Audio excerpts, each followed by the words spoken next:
guys, welcome to Coffee Break. My name is Merrick TV. We're going to be hosting this every single week, and again, it's supposed to be a general MMO podcast, but there has been so much going on in the realm of Guild Wars 2. That's basically all we're doing.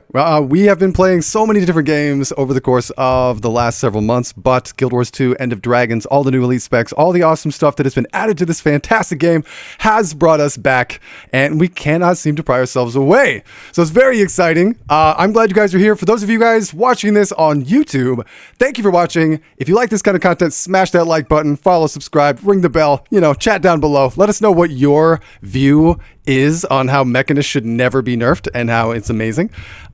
Just go ahead and comment that down below. Anyone who's watching this, I will know. I will just comment and be like, Merrick was right. I'm so glad that this build exists. It should never be nerfed. I want to thank all of our Ko-Fi subscribers that bring this to you every week. We are so grateful to you guys. Null Point Origin and Maddox. Oh my God. Tier 6 what do you call them? Maricorn Extraordinaires. Never thought we'd have two. You guys are absolutely incredible. Plays Angie Badly, love you, dude. Pink Attitude, our newest, Dalindra, Zhang, and of course a special thanks to Andy Sean. You guys are all amazing. We love you very much. Let's go into the podcast. All right, guys. My name is Merrick TV, of course. Down below me is Cryptic Villain, my DPS compadre in the realm of Guild Wars 2. In the upper right, the Dr. Virus, another Guild Wars 2 streamer and raider.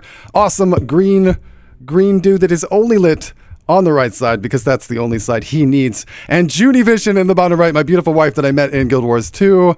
Also streams a little bit of Guild Wars 2, a little bit more soon. I think she's going for cod swimming amongst mere minnows.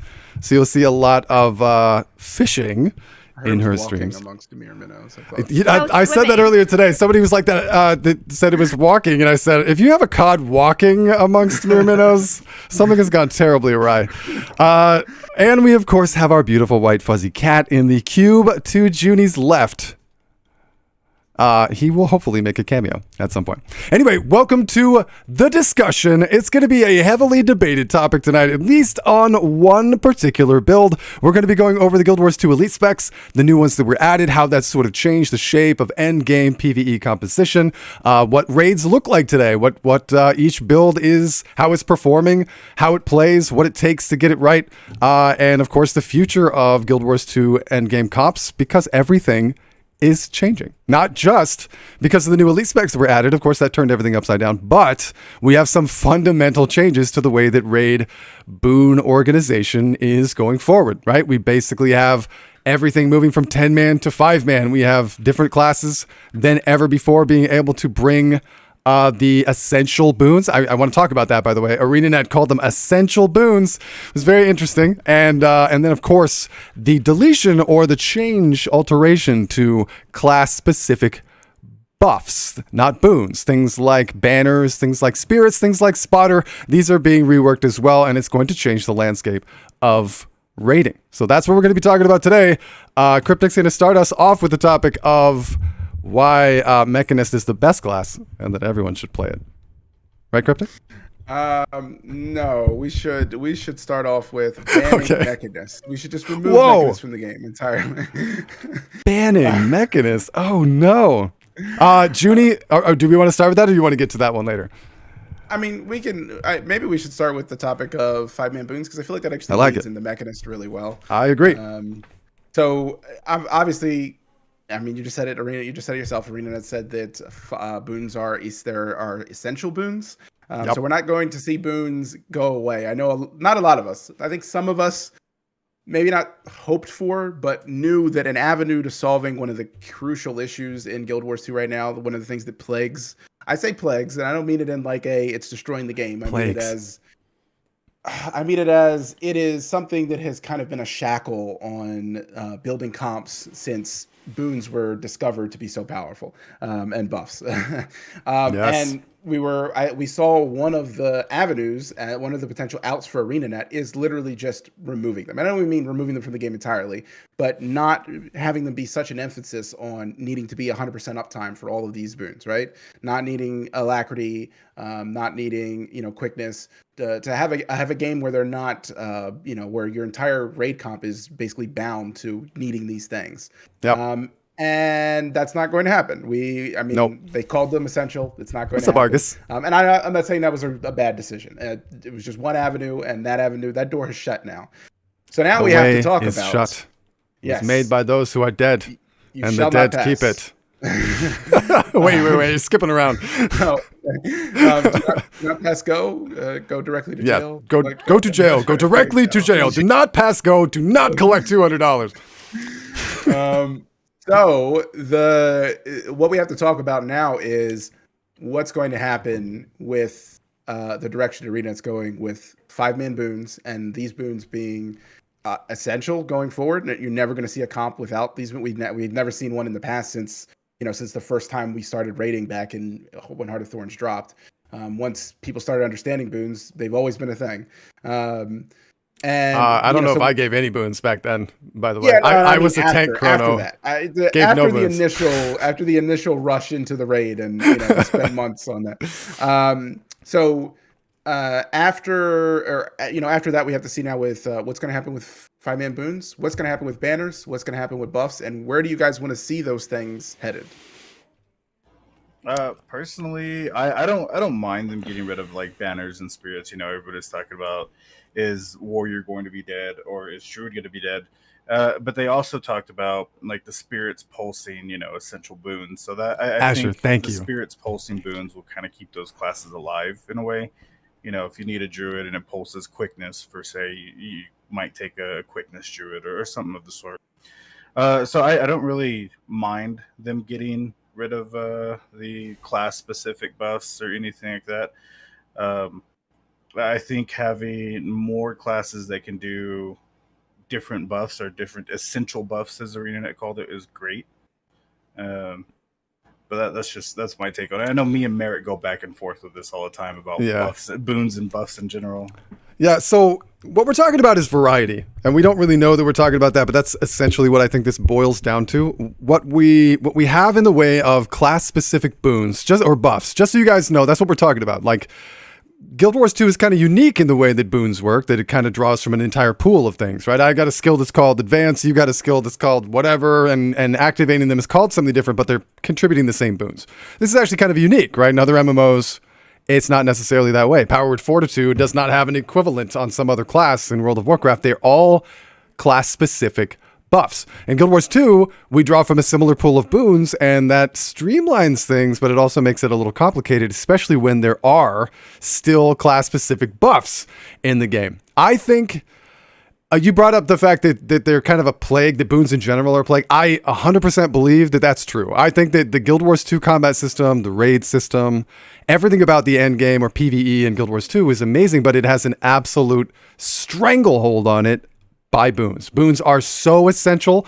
It was funny to hear ArenaNet call them that, right? Like it was like some awareness, right? Like back in the day, they never ever would have dreamed that their quickness and alacrity would be like 24/7, right? And that it would be it would be so essential that it would be unacceptable to not have them, right? Like we know we need them. So when that's true, when that is the culture, it has shifted to the point where we need all these boons all the time, and it's absolutely mandatory.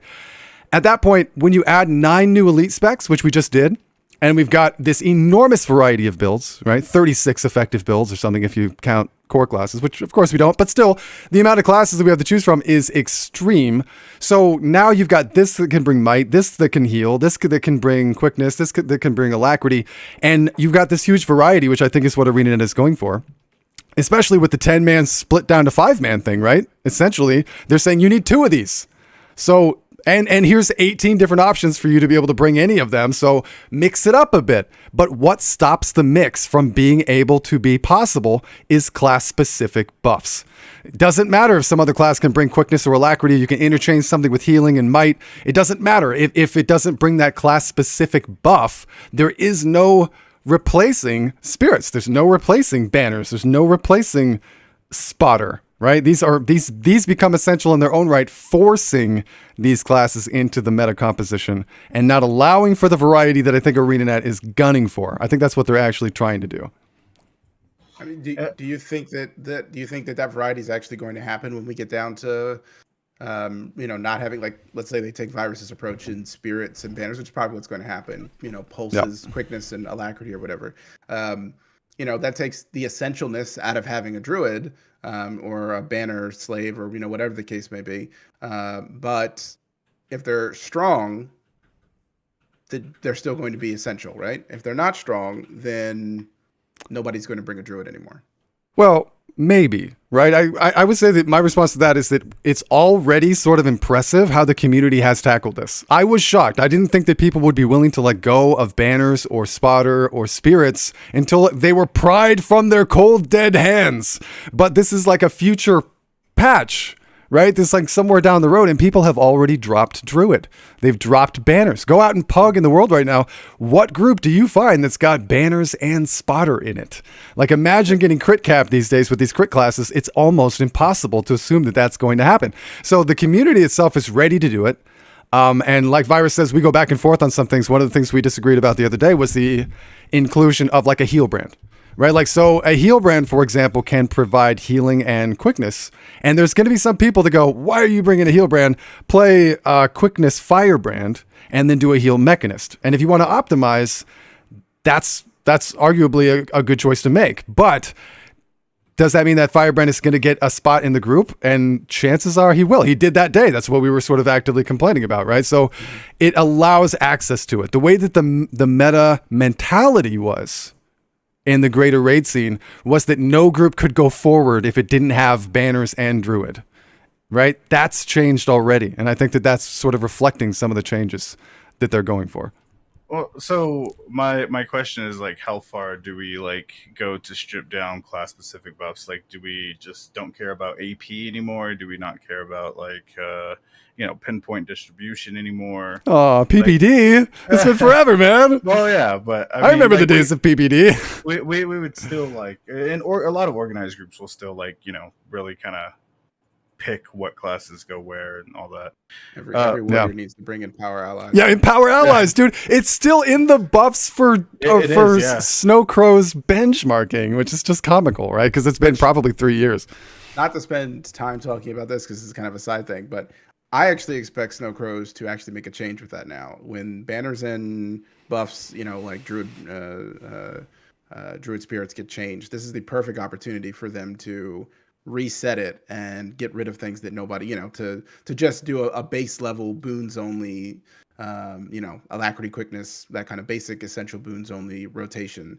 And you think at that point they'll finally remove EA, even though EA is still there and not being changed? Because you won't be able to compare it against, because banners won't exist, right? So you already cannot compare it against previous benchmarks. I mean, that's the reason for keeping it, right? Is to use it to compare against how things used to be. That's fair. And it won't be the case anymore. So you'll have to. It's already going to change, so they might as well just overhaul it entirely and say, I agree. From here on out, this is what it's going to be. And sure, you won't be able to compare these builds against previous builds, but the game's moving forward. Yeah, the whole scene has changed. Yeah. I want to say hi to Jenny and Roka. What's up, guys? Also, Roka makes a good point in chat that instead of having like the typical tank, healer, DPS, we do have these kind of unique roles that Guild Wars has created. Hybridization, yeah. Let's see. Roka says. Okay, go ahead. Yeah, Roka was talking about how that actually makes it harder for people to get into raids. I mean, I agree. You're basically putting. When we talk about how like when we're doing training raids and stuff, a lot of the time we're able to accomplish things that we may not be able to accomplish otherwise because we are able to stretch the limits of what the group is able to do by pushing more responsibility on certain individuals. And that responsibility is now going to be inherently spread across the raid group in general by the fact that we have 5-man boons now, the fact that, as Roka was saying, that people need to invest more into hybrid damage, so boon giver, support builds. Honestly, a whole variety. Like, you need to be able to shift your build on the fly. Like, that's what's expected these days. Yeah, and that's going to put, more pressure and more skill involved in the group as a whole. And that's going to make it harder for people to get in raids. People are going to, instead of people saying, I just want to see your benchmark, which, is something we've always been able to flaunt. And it's more easily quantifiable, right? Yeah, exactly. Now people are going to want to say, okay, how many classes can you flex? There's going to be other things added onto it that are going to make it harder for you to not just get into raids in general, but to get into, more mature groups that are doing, more serious content, not just CMs, but like Wing 5 and Wing 7, things that newer raiders never really get to see. I love Roka's point here. It's absolutely huge, right? Like we talk about this so much on the stream and in the community, like the barrier to entry for raids, right? There's all these different reasons for it. Sometimes it's gatekeeping by elite players. Sometimes it's and we talk about that. Sometimes it's the giant divide between what's expected of you in 99% of the game and then what's expected of you in raids, right? The difficulty, the skill ceiling, the individual responsibility that you have to play your character at a certain level goes up exponentially. It's huge. It can be a big shock trying to find a group that allows you to go in for training. There's all these barrier to entries, but what I've always said is the hardest thing for anyone to get, right? And we see this in NA all the time, is the understanding of what Roka's talking about there. And that comes in most in raid leading. You see it in NA constantly, right? EU and NA have different problems. One of the issues in NA is that everyone wants to raid. There's a lot more people that always want to raid than you see in LFG, and that's because no one wants to lead. Leading raids in this game is very complicated for the exact reason that Roka just mentioned there. The full understanding of what class offers what it's capable of offering, right? So you even to know what to ask the player to bring, even know what to put in LFG, what you guys are looking for in the first place, and then the split between the subgroups and how boons work and what class is providing what. Like even the most veteran of raiders and leaders make mistakes in this realm. It's complicated, way more complicated than in any MMO I've ever raided in, right? And now I agree. I think like the unique role system and the way that it works sort of as like an antithesis to the Holy Trinity is a lot for people to grasp onto. I recently found a raider that I was trying to help, and they hadn't come across Snow Crows, and they were very confused. And I was like, well, okay, this is the raiding site. Go there. And you bring up that benchmark page. You bring all these various things up, and even then, it is not clear what every class can play. Well, like the benchmark page is all DPS, right? And then it'll show some hybrids.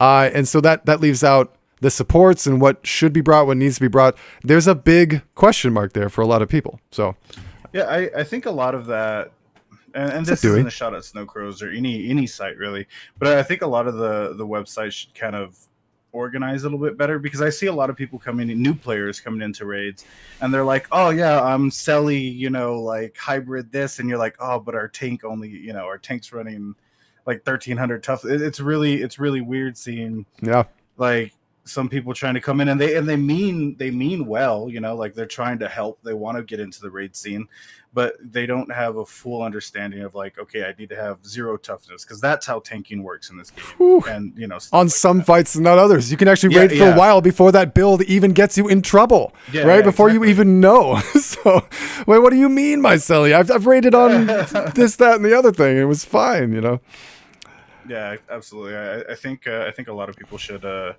or a lot of these sites should kind of take that in mind, that most of the websites being used are for people that are trying to get into it, and maybe we should come together and try to organize it or figure out how we can communicate, like different things like that. No, I agree. As far as builds go. Yeah, I'm training people to know just like beyond what their own little build is, right? That's what we're talking about. Like you find a build, a lot of people go into raids and they're like, I want to play Power Reaper, and like you find your way into raids that way, and it'll work for a while, but the expectation that you'll understand what everyone else is doing around you, that gets a little bit more complicated. Also, Roka said I'd add that, it's funny, dude, I was just talking about this last night.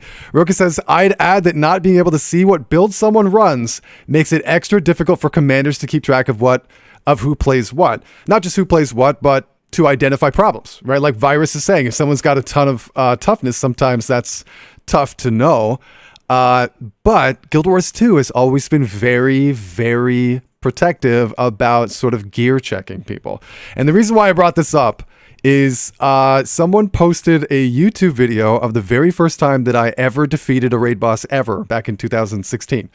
And there was a video taken. At the time, I didn't even know it was taken. But I just watched this YouTube video there, and there was a DPS meter in the upper corner that is not ARC DPS. This is before ARC DPS was a thing. And back then, there was a lot of drama in the raid scene.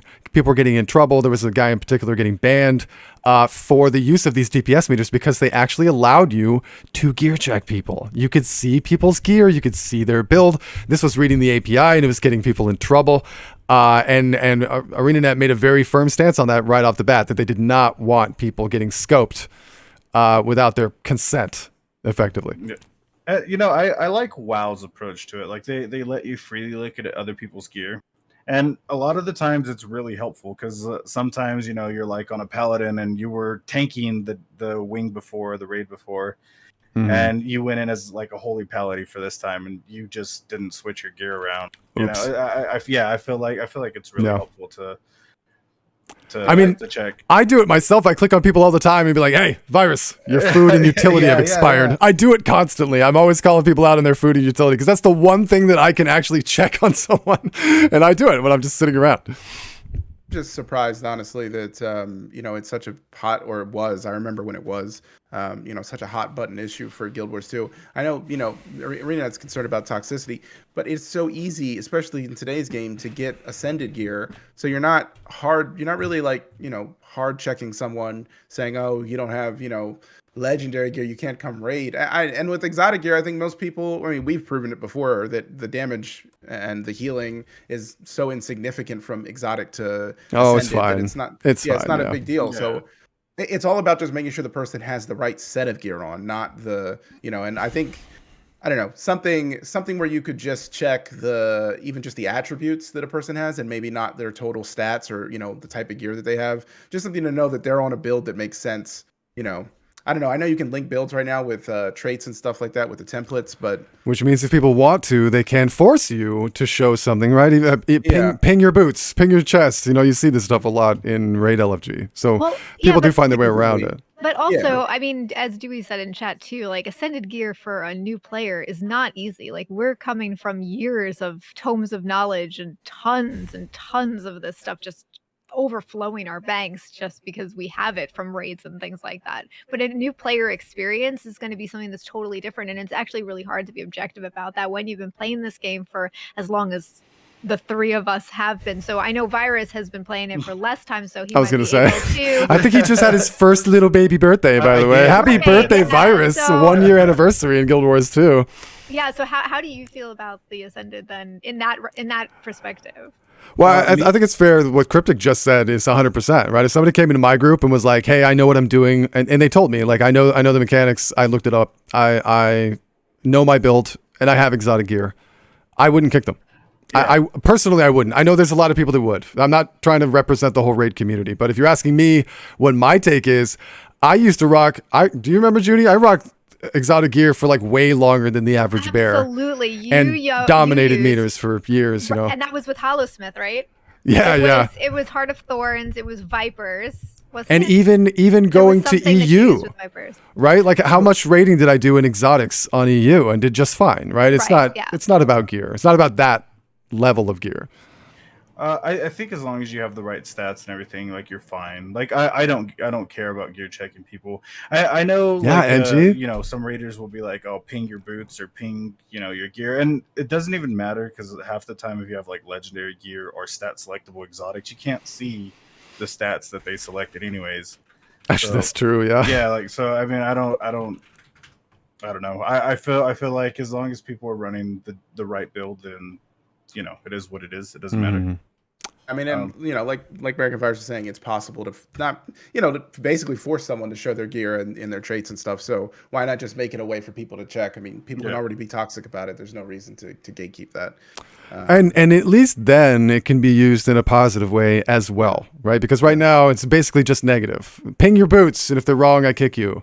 At least if they're in a raid with me, if I see what's going on and something's off, it gives me the opportunity to send a very productive message, right? Which I would do. And so I wouldn't mind the opportunity to be able to do that. I think that would be really good. And this really does serve as like a gatekeeping for rating. So that's, it is a thing. I mean, how easy would it be to be able to say, oh, that chrono in my group is here for alacrity versus it's a power chrono? Yeah. How nice would that be? God, do you guys remember when power DPS chrono first happened? I was on the bleeding edge of that. They would just support for forever, and I was like, oh, I could play a Mesmer in DPS, right? That was kind of huge at the time, and so I started playing power chrono, and the life was so hard. Every group I was in, I would be like, hi, DPS. 5 seconds later, I'm like, there's no quickness and alacrity in this group. They think it's me. And this is every single group I was ever in. I had to constantly fight with people like, dude, I said DPS. Now, of course, it's easier, but it would be nice. It would be nice. Like now with Mechanists, dude, you know what I do? I go up to their mech. I stare at the fists, see what kind of build that they're running just based on the hands. Like I can look in that way and no other way. Like, it's so funny. Well, speaking of Mechanist, is it time? About how Mechanist should be nerfed into the ground. Hold on. From the game. Hold on. I want to start because I think this is a thing. I didn't want to skip Angie's message. Okay. Angie said a little bit ago, because this is going to lead into that. We were talking about sort of being a limiting factor or gatekeeping into raids, right? Mm-hmm. Angie says rotation complexity is another big limiting factor. You see a lot of mechs, especially Connie mechs, because it's not obnoxious compared to Angie's other alternatives. So before we even start this debate, and I warn you guys right now, we might start throwing things. Mechanist right now is in a very interesting place. So we're actually going to go through and talk a little bit about all the elite specs. But Mechanist is the hot button issue in our group of friends because everyone is sort of looking at it, right? It is very strong. It's a very strong build. There's a lot of variety in the way in which you'd like to play it, which I think is a staple of Engineer. I'll just go throw that out there anyway. That's a staple of Engie in general, which is why I think Engineer is like the best balanced class in the game. I just love it so much. You can make choices based on preference, based on fight, based on complexity, and decide I'm going to have it be a little bit more complex and take a little bit more damage as a result, or have it be easier, more streamlined, and lose some damage, but they're all viable, right? And so right now, the current state of Mechanist in particular is that it can play DPS alacrity and do good DPS, right? For alacrity source. It's comparable to like a Div Ren. Or a full-on heal alacrity build, in which case there's a whole balanced debate around that alone because it's very strong in terms of support. We're going to get into that. And then in terms of DPS, there are 1, 2, 3 total ways to play Mechanist DPS right now, all of which are very strong and have different choices. And so there are some people that are saying that it's too strong. There are some people that are saying that it's, and this would be my argument, that it's a little bit more representative of the modern build balance, which I think Jenny brought up just a moment ago about sort of like the comfort level of modern elite specs. So, okay, go. I was gonna say, why don't you also thank you, Isa! Tier 3 sub, dude! For people to just get a understanding of. Love you, man. Sorry, I got very excited. Tier 3 sub from It's Isa. Love you, bro. Can somebody please shout out It's Isa? I love this, man. There's the Junie heart on paper. Much appreciated. I'm sorry, Cryptic, what'd you say?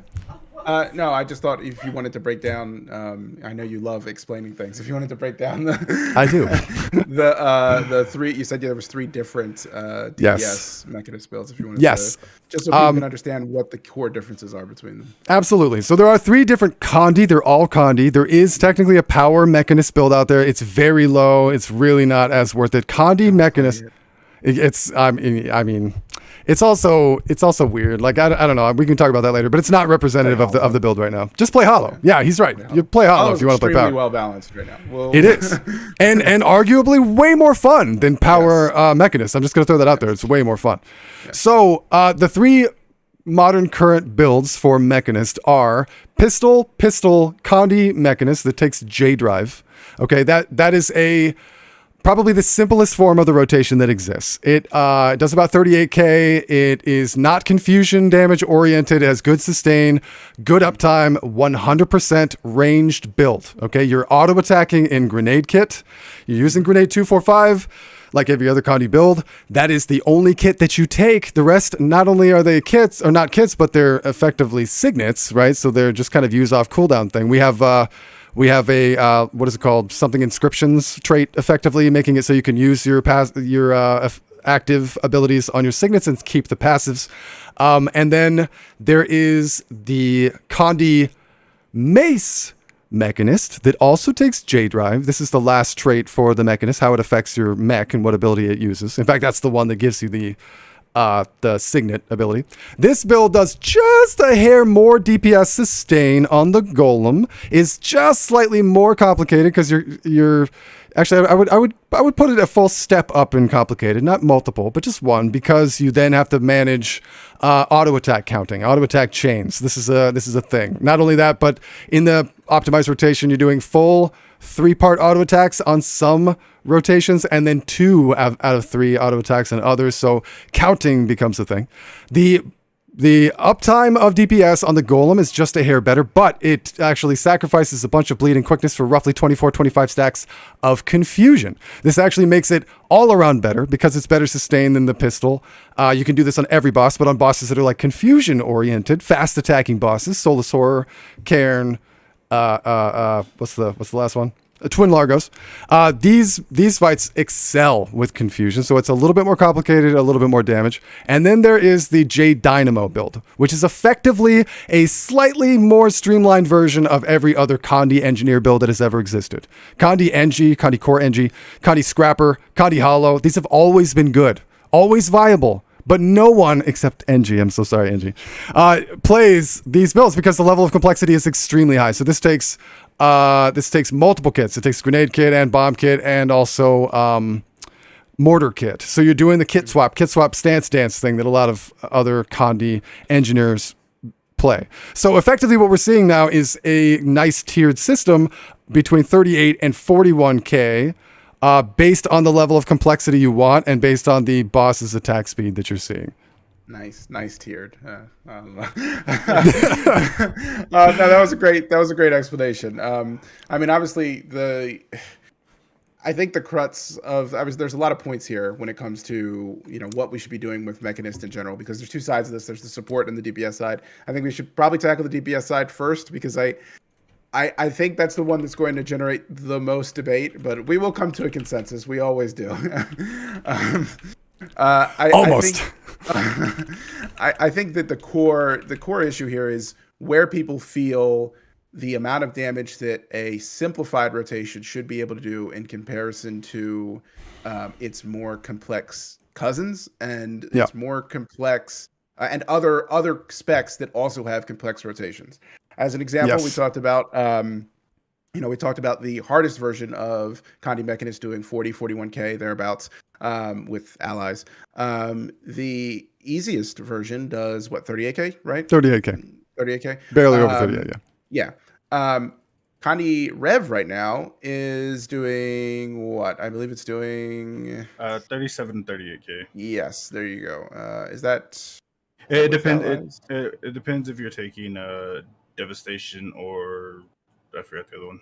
Doing 41 with allies though. Yeah. And which I think fits just fine in this comparison.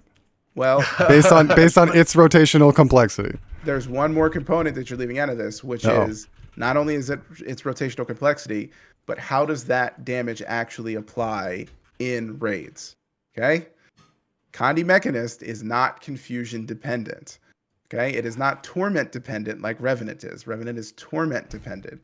Condi Mechanist does its damage in any Condi fight, even non-Condi fights. Okay, Adina, even non-Condi fights. It's not a fast ramping. It's not a slow one either. But I would put it in the middle of the pack in terms of Condi ramp up DPS.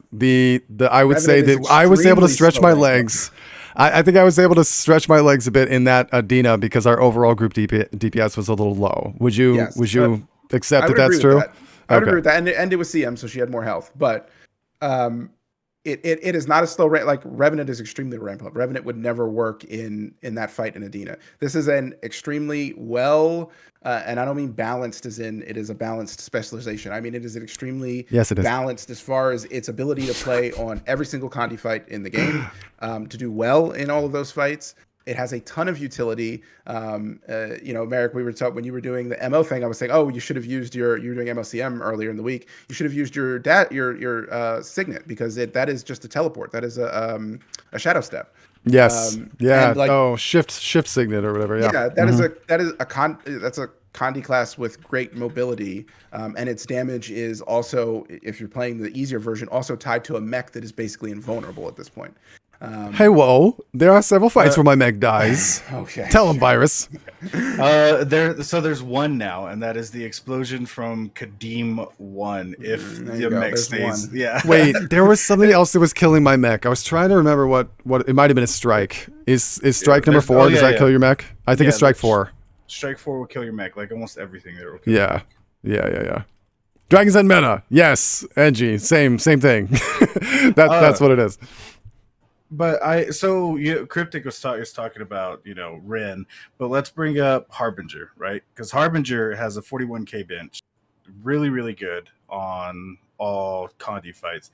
Great mobility with Shroud 4, even Shroud 3, Pistol 2. I mean, super, super mobile. Also a relatively streamlined rotation. It's almost Reaper-esque, right? Very easy rotation. Like, it is crazily easy rotation. Gives might to the group, even without being in what do you call it, in a support role. In a support role, it still gives might. Not enough, but what we're seeing these days is that's actually kind of cool, right? These sort of like hybrids that are contributing some, but not enough of a boon, right? And then you can you can combine things together. I do a little bit of might, you put it together. It's kind of like throwing together a few staff mirages or like RR renegades, that kind of thing. Yep. Mm-hmm. Yeah, it's totally necessary.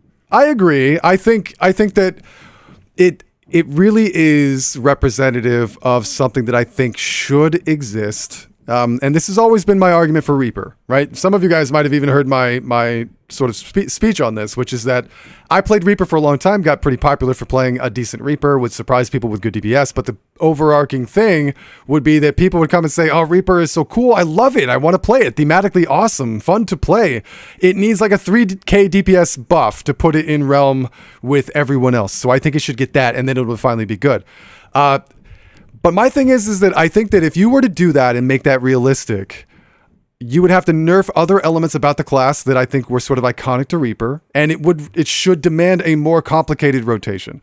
I think there should be a variation rather, on builds that are easier to play and should have a slightly lower DPS, right, or utility contribution than classes that are harder to play.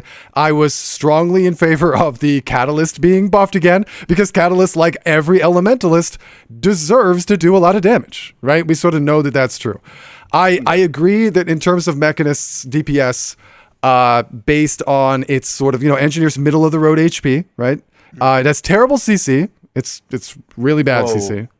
No, DPS Mechanist. DPS Mechanist. Oh, okay. It's not good CC. Yeah. And so like so you don't have the utility there. The other thing is especially if you play pistol, it's 100% ranged. If you play mace, it's melee. But that, I don't know. I guess if I were to really be honest with myself, if I really wanted to it's extremely be realistic, I would put it. I mean, it's more complicated to play than Reaper. I would probably put it at. Is it 37k? Is it more complicated to play than Reaper? Come on. I have to give Cryptic a hard time because he was gonna try to like spank me on his Mechanist the other day, and he brought it out. And there's a variation in. No. I haven't even practiced Mechanist. I know. I'm just teasing you.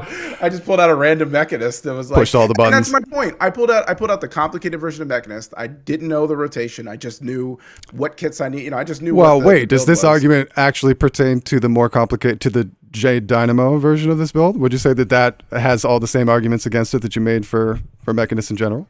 No, I mean that one's actually that one's more of a inflation, a power creep of the game in general. And I mean honestly, I think some of the arguments do apply though. Like my big thing with Mechanist in general is that the damage is just so consistent and it's so safe, right? The complicated rotation does require you to be positionally aware with your bomb kits and your grenades, and I mean the mortar kit's sort of not really a thing, has a huge range, and you only do one skill in that. But you have to be somewhat aware of what's going on around you. You can't just sit there hitting buttons and having fun. That being said, though, they've given it a bench basically with the way that they've sculpted this class, the specialization. They've given it a benchmark that competes extremely well. Both of them, the simple rotation and the more complex one, J Drive and J Dynamo, that competes extremely well or exceeds pretty much every other Condi build. And on top of that, it's just like Hollow, right? Hollow works everywhere. And we don't complain about Hollow because not only is it complicated a little bit, right? But it also isn't the top of the benchmark thing. You're not looking at it being like, that's a 40k power DPS benchmark. That's insane. Like that's Chrono. And power Chrono, that's reserved for power is like a whole debate right now, right? Because of where power is. I just checked the benchmark page. It is roughly the build that we're talking about. Even the most simple form of this is 19th down on the list in terms of DPS. So that speaks to the bigger thing that we're seeing now, which is that I think that some of the criticism we're bringing to this is dated at this point. I think that ArenaNet is more likely to buff other things to be in line with what we're seeing now than they are to nerf everything down, because the overall, like I said, it's 19th and 20th down the list if you consider the 55k condition untamed build. So real quick, a lot of these benches are being done with still having spirits, still having banners, having like all these things that we're not gonna have in 2-3 months. Yeah, but that's going to bring everything down consistently. Depending on the build. Some builds are going to get hit much worse. In fact, we're going to see a lot of builds that are it's mostly going to hit power builds, I think, and honestly Condi Virtuoso. Anything that's got a crit component is going to get hit the hardest. But to clarify my stance, I think the main issue that I have is how consistently it applies its damage. That I'm not as good as Renegade as I used to be, but that me and Merrick can go to SH, and I can bring my Renegade, Condi Renegade, and he can bring the basic version of Condi Mechanist. I did the middle version. I brought the mace. Okay, so the middle version, sure. And you were doing what, 36k on average, and I was doing what, 31, somewhere around there. I had a pull at 41k. That one where we weren't moving, we didn't have to move. I was 41k. It felt so strong. This is what I'm talking about. Like those. I know I'm not helping my cause. That number is extremely consistent, and most of the other condition builds don't work that way. And it's artificially inflating its number, not just because of its ease of use, because its ease of use means that it's reproducible. You can easily reproduce this. Okay, you can always consistently get out the same rotation without running into hitches. Condi Ren, I'm going to make a mistake eventually. It's going to happen, right? It's eventually going to happen. That's not really the case with the simpler version, the J Drive version. And then on top of that, the way that it applies its condition damage means that the numbers are also going to be consistent regardless of what RNG happens in the fight. And that to me is inflating what it should have a lower benchmark naturally because of how consistent it is. When we talked about Reaper's lower damage, lower benchmark because of its survivability and its ease of rotation is the trade-off. There is no trade-off with Condi Mechanist. What is the trade-off? Somebody name me the trade-off. I would say the lack of utility that it has access to is a component. No, well, I mean, a mobility utility is nice. That's nice. That's not defining. I would say CC. CC is the bigger thing. In most fights that I've done in Solosaurus since we started this, I actually ulted out my second pistol for a shield. Most of the time, because I was tired of getting embarrassed and people like glaring at me because I was doing not enough CC. I would say that consistency like that, the one point I'll give you, because again, I think 38k 19th down on the list, I actually think that it's pretty good where it is as long as they bring everything up. I would be more likely to support the argument of buffing your Renegade than I would be to nerfing the Mechanist. But I'm all for buffing the Renegade because I love Renegade too. I'm sad it's not viable like everywhere anymore. But the one thing that I would say is that the one real truth here that I think we can all agree on is that I don't consider it like the easiest rotation to perform, but the greatest thing about it is it's most unmess-upable, right? And we were talking about that in terms of Renegade the other day. Like, if someone told me, Renegade is super easy, I recommend new players to Renegade. I'm like, don't do that. Renegade requires much more, even if your performance of it is easy, even if you have gotten it down so well that it's very easy to perform reliably. The truth is that it requires more knowledge than other builds. You have to know how the energy swap works in addition to weapon swap, in addition to the legend swap. If you have more energy or your rotation is interrupted in a good way or a bad way, sometimes you have extra energy. Like, how do you use that? How do you dump? There's a lot of other investments in it, and it is possible to screw up. If you press too many buttons, you have no energy and you can't legend swap, right? You end up in a pickle where you just kind of have to wait. That happens a lot with any kind of Deadeye build as well. That's a big component. You can screw it up and you're sort of 15 seconds of just auto attacking until you can get back on track. The nice thing about Connie Mech, it's true. You can be inefficient in the rotation, but there's nothing you can do that screws it up, right? You're not going to get lost and have to reset it in some awkward way, which I think is, again, one of the nicer things about it for me to recommend to new raiders. That's kind of nice. Can I just say, like, most of the new rotations though are pretty simple. Like, yes, like unironically, like a lot of the newer rotations are just really, really simple, and they're performing pretty good numbers. Now there is some really hard rotations. Well, and we're coming from the experience of like when I first started, it took me how long with Merrick in the Golem to sit for Hollow? And get down? Yeah, for Hollow. Yeah.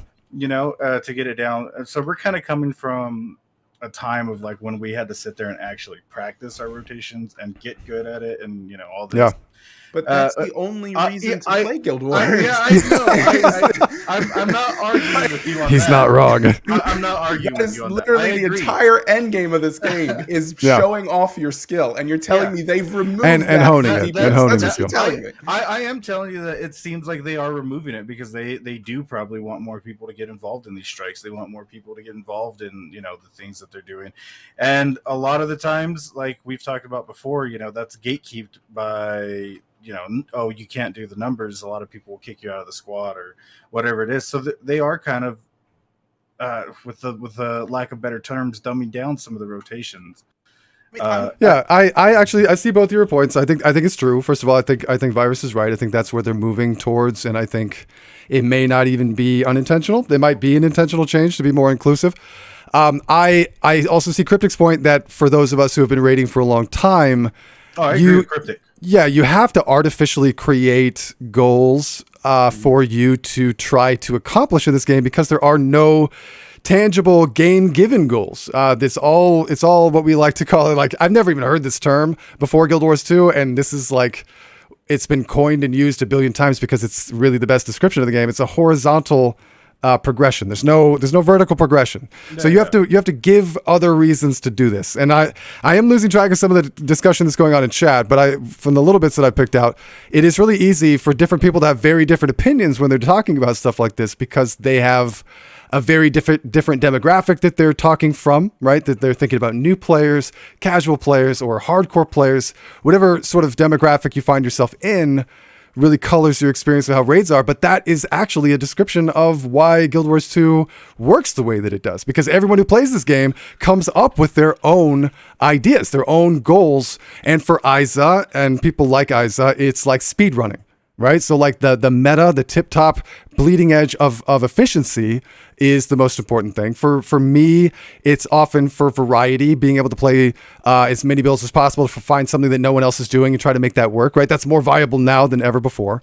Or the inclusion of newbies into the raids and raid scene and try to get them taught and have the raid content be more accessible than ever is also a really good thing. In terms of what Cryptic is saying, I think that I would agree with you that it is not a great thing, but that it doesn't actually deter me from finding the fun. Because these days, the meta and the power creep is such that I expect the bosses to die.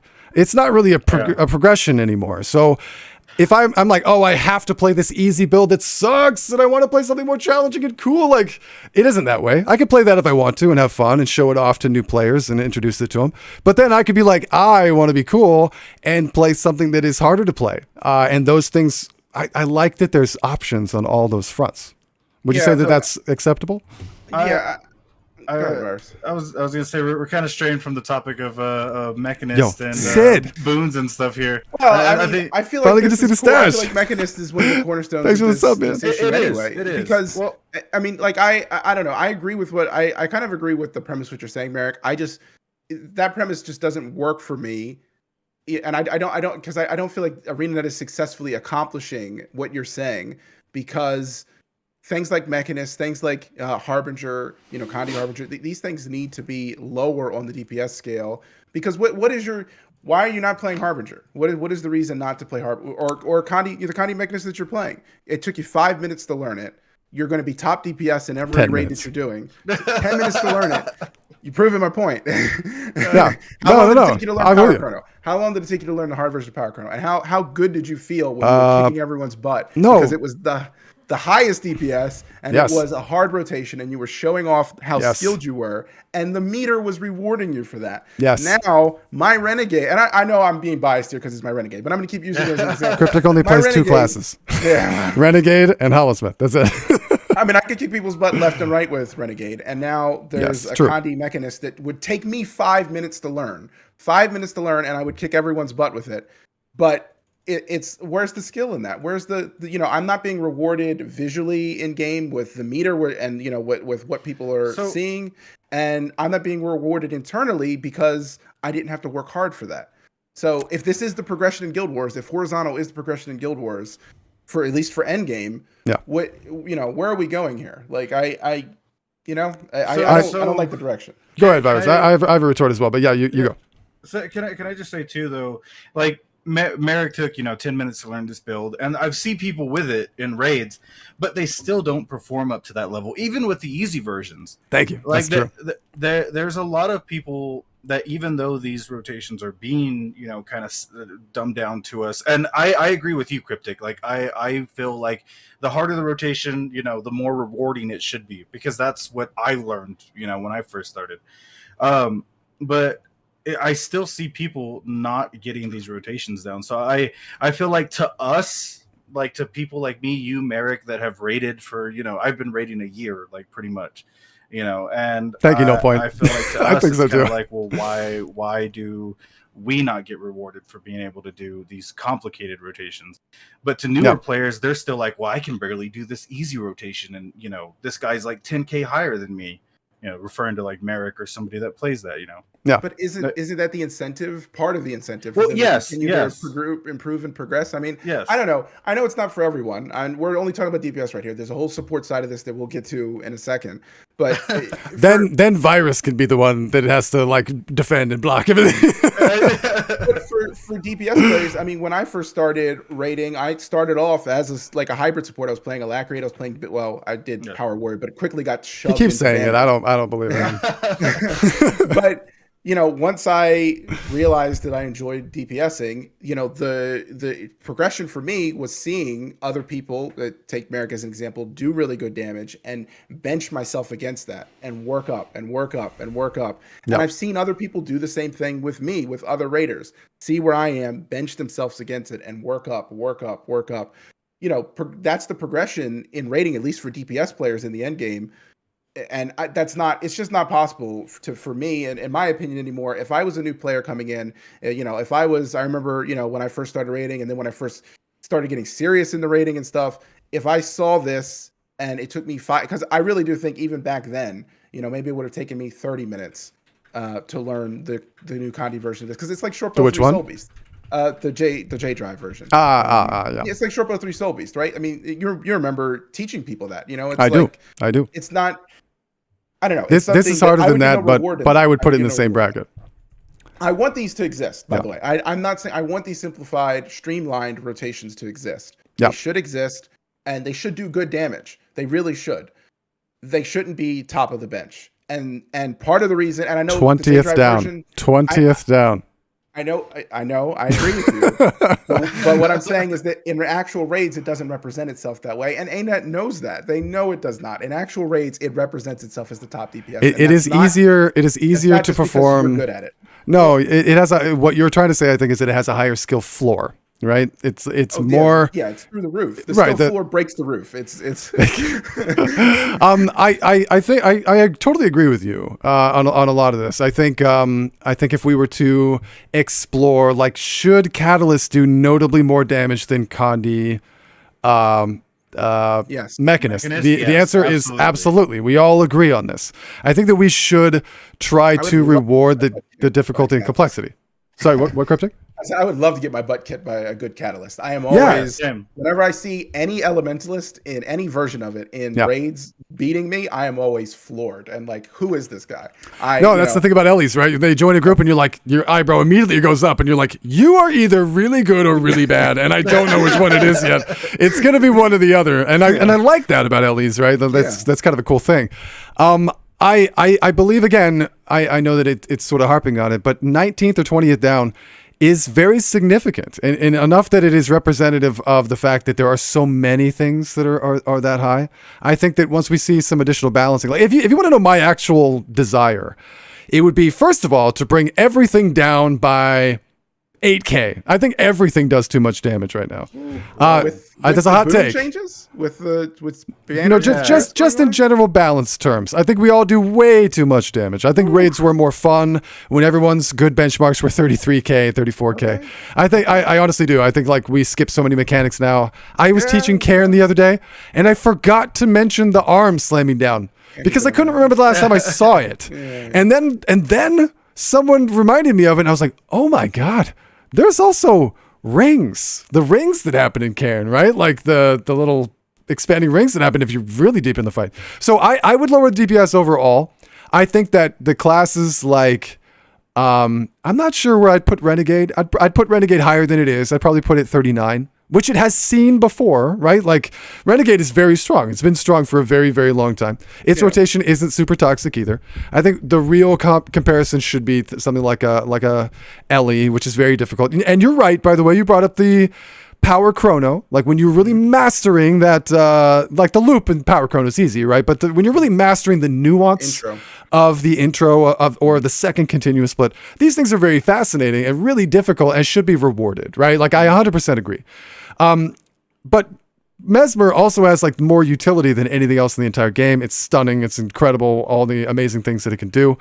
I would put those things higher than this J Dynamo thing. But at the same time, I don't think that it needs to always be just on those two metrics. One of my favorite things that I've ever done in this game was to play Power Hammer Scrapper, which was harder to do, right? That was a harder build and a really low benchmark. And so I guess what I'm trying to say is that for me, if like you're acting as though this really easy thing is up there, you're acting like this really easy thing is very strong, and therefore you feel compelled to have to play that.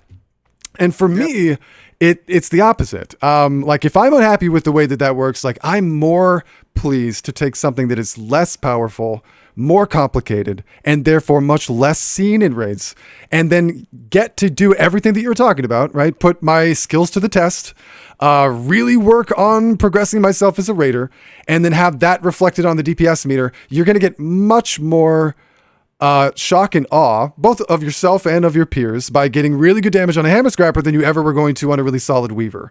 And I like those outliers. So I don't think everything needs to be so scaled like that. Just as a raid trainer, I won't lie to you guys. I'm very excited for a build like this to exist as like a walk into raids and have a successful opportunity by picking up these streamlined builds, right? It is very much like Reaper in that way. So yeah, and that's another thing too. Like we talked about Roka. How streamlined Agreed. This build is. Like I don't know, what was it, last patch when we had a bajillion Scourges around? Like I've seen Merrick whoop Scourges on his Reaper when he was, on his Reaper, and they were playing Scourges on like Karen or MO on fights that he shouldn't be. So I mean, like, that just goes to show like, and that's fun.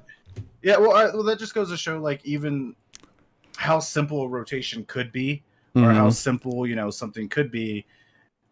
it doesn't matter. Like there's always people that can't do it, and there's always people that are going to be able to play even some of those lower bench classes better than you can play an easier class. So I think overall, I see everybody's point here, because I think the class should exist. See Junie's point, actually. Yeah. In fact, I think she was gone for a while. Did you disappear and come back? I Sorry, was Junie. gone for a bit. But I do see Cryptic's point. We should be rewarded for doing some of the harder rotations.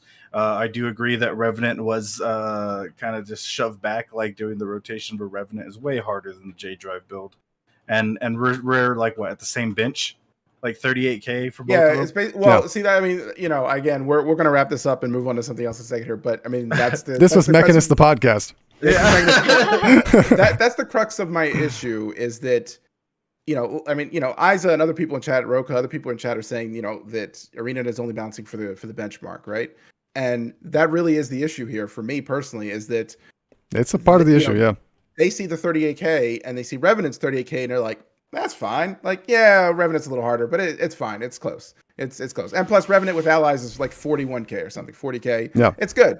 But then in an actual raid, when condies are applied completely differently, depending on which conditions you're applying, when the damage actually balances out and the simplicity of different rotations takes precedent, and even just the fact that it's ranged, ranged with mobility, is with a golem that can't die. Technically the build on Snowcrows is melee. Okay. The mace build is melee. How much is the DPS difference with the pistol as opposed to... very little. They don't even show the pistol option anymore. I caught it before they added the mace. They literally replaced it. But I think it's 37.8 to 33 to 38.3. I think it's somewhere in that range. It's very small. See, I actually disagree with that. Why get rid of it? People, I think that they should do less damage, but that's a build that people should have access to. That's a whole nother rant. But it's confusion, right? So like now, even just on sustain on a non-attacking boss, it's higher. So in confusion, it's drastically higher. In fact, in any boss at this point, because even if a boss is slow attacking, it's adding more to it than you would get from a golem. Yeah, that's fair. So. That's fair. But anyway, I mean, I think we all basically agree. We've kind of come to a consensus. I just don't think that ArenaNet is actually going to, like. I mean, I think, Merrick, you wouldn't have a problem with Harbinger, the Condi Harbinger being not the top Condi. It's not the top. What is it? No, Condi Virtuoso. Condi Virtuoso is top. The same thing, Condi Virtuoso. Which is another whole debate, because Condi Virtuoso is also very easy. It's a very easy build to play and very, very strong, and 100% range, and all the Mesmer utility, and not dependent on confusion. I mean, like this is what I'm trying to say about Mechanist is that I think that this is just that it's the new theme, right? I mean, I believe that it's hard to imagine that this wasn't an intentional shift in the overall direction of raids because of how many things apply to this. Jenny was here earlier. One of the first things she said was that all of the new builds are kind of easy and really high DPS. This is true. And we can definitely have our feelings about that. I think like what we've sort of, if I could say the theme of our whole discussion, not just us, but also in the chat here, because the chat has had some very, very big discussion. I would say that what this reflects is how different everyone's experience coming to this discussion is reflecting, and how much of a variety there can be in terms of what fun we derive from raiding. Because again, you have to decide on your own fun. Yeah, it isn't super rewarding. There's not a vertical progression. So what it really is this huge variety of things to try and have fun with, and you to find the fun that's there. So for some people, I've never been able to raid. I can't be successful. I can never compete. Like, this adds options, and that's cool to me. And then it also allows me to play something very hipster that is not one of these things, and compete with some of these more streamlined and very powerful builds, do well, and then have that be my reward. And of course, the discussion in the chat has been several other people with very differing perspectives on all of those things. But I think it's more inclusive than it is exclusive. Hi, Svante. I'm ready to fight Cryptic on the boons and the okay. Oh, is it time? That's But before we open that door, I just want to throw something very interesting that Andishan said, who's a new player to Guild Wars 2. He said, from a new player perspective, it's a little odd and frustrating that I have to spend 80 levels playing a spec I'll never get to play again, as no one apparently uses core specs anymore. Elite specs should be made available way earlier, or someone should somehow make core specs as viable as elite specs, but I guess that reigns on the elite part of it. So first of all, I would say for a brand new player, why they're elite specs is that if you look at your actual spec tree, there's 3 choices and only the bottom one changes. So effectively, you don't go from a necromancer to a reaper and get rid of necro. You're just adding a reaper trait line. It might shift some things around and give you a different identity, but the abilities and the weapon skills, the utilities, the heals, the elite skills, they're all still viably available to you. So being a core spec just means not taking an elite spec on top of your core spec. So I think you might find in general that it's not quite as limiting in terms of that, but they do, now that there's several of them, it is hard to just get away with taking nothing, just being core.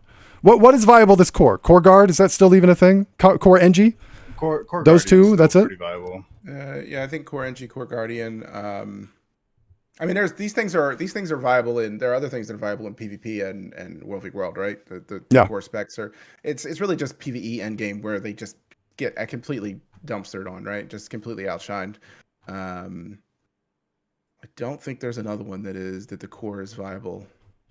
You know, I think Svente would have been a good good co-host for the PvP changes, because I don't really do too much PvP changes. I know, dude. It'd be nice to get like a PvP perspective. Oh yes, and Empress XV, guys, we should do this. If you guys want to do like a special Guild Wars 2 PvP podcast, I'm game. We should do this some point.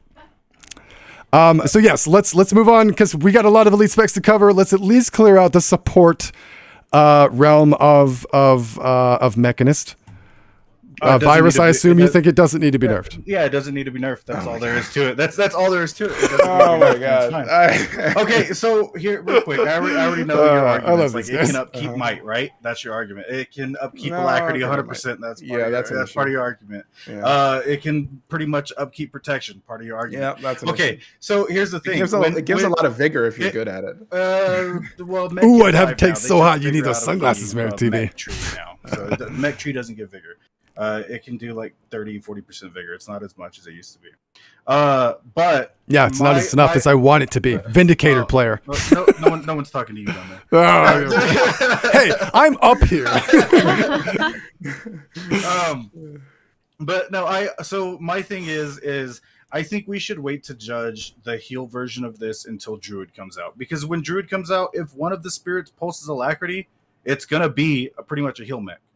Like it's gonna give the might, it's gonna give the prot, it's gonna give the heals, it's gonna give everything else. Or even if it gives quickness, it's gonna be the same thing, but a quickness version of it. And might I remind you that we are in all Harrier's gear to upkeep all these boons. Like a PAM or a Power Lack Mech or Cam Condi Lack Mech, they cannot upkeep 25 stacks of might. They can't upkeep the protection. They can't upkeep stuff like that. That's just alacrity. Even the might is a little harder to upkeep, isn't it? Well, to keep 25 might. I don't think that's easy to do. You can't even do it. You can't do it anymore. Yeah. So I would say that the Harrier's build as it stands now, just as a reminder to everybody, it is in all Harrier's gear. That is the only way it can upkeep everything it does. And when Druid comes down, and they talked about the Druid spirits pulsing essential boons, I think is what they used in their quickness and alacrity essential boons. So it's either I hope it doesn't pulse both, because if it pulses both, we're just gonna keep a Druid in every group. It's gonna be dumb if it pulses. Are we even sure it's gonna pulse either one? Do we really know? I don't think we know. Well, they said it's gonna pulse an essential boon. So, which could be might, I guess, right? Like, Grace of the Land is still 5 mana. It's going to be a thing. I suppose that's true. They could gut it entirely and just give completely. Yeah, they could too. So I mean, you leave Druid alone. Druid is homeless without raids. I honestly think all the elementalists are crying in a corner. Yeah, they are. You're right about that. I honestly feel like we should wait to. Yes, Empress, don't nerf Druid. The Mechanist Harrier build until we see what happens with Ranger.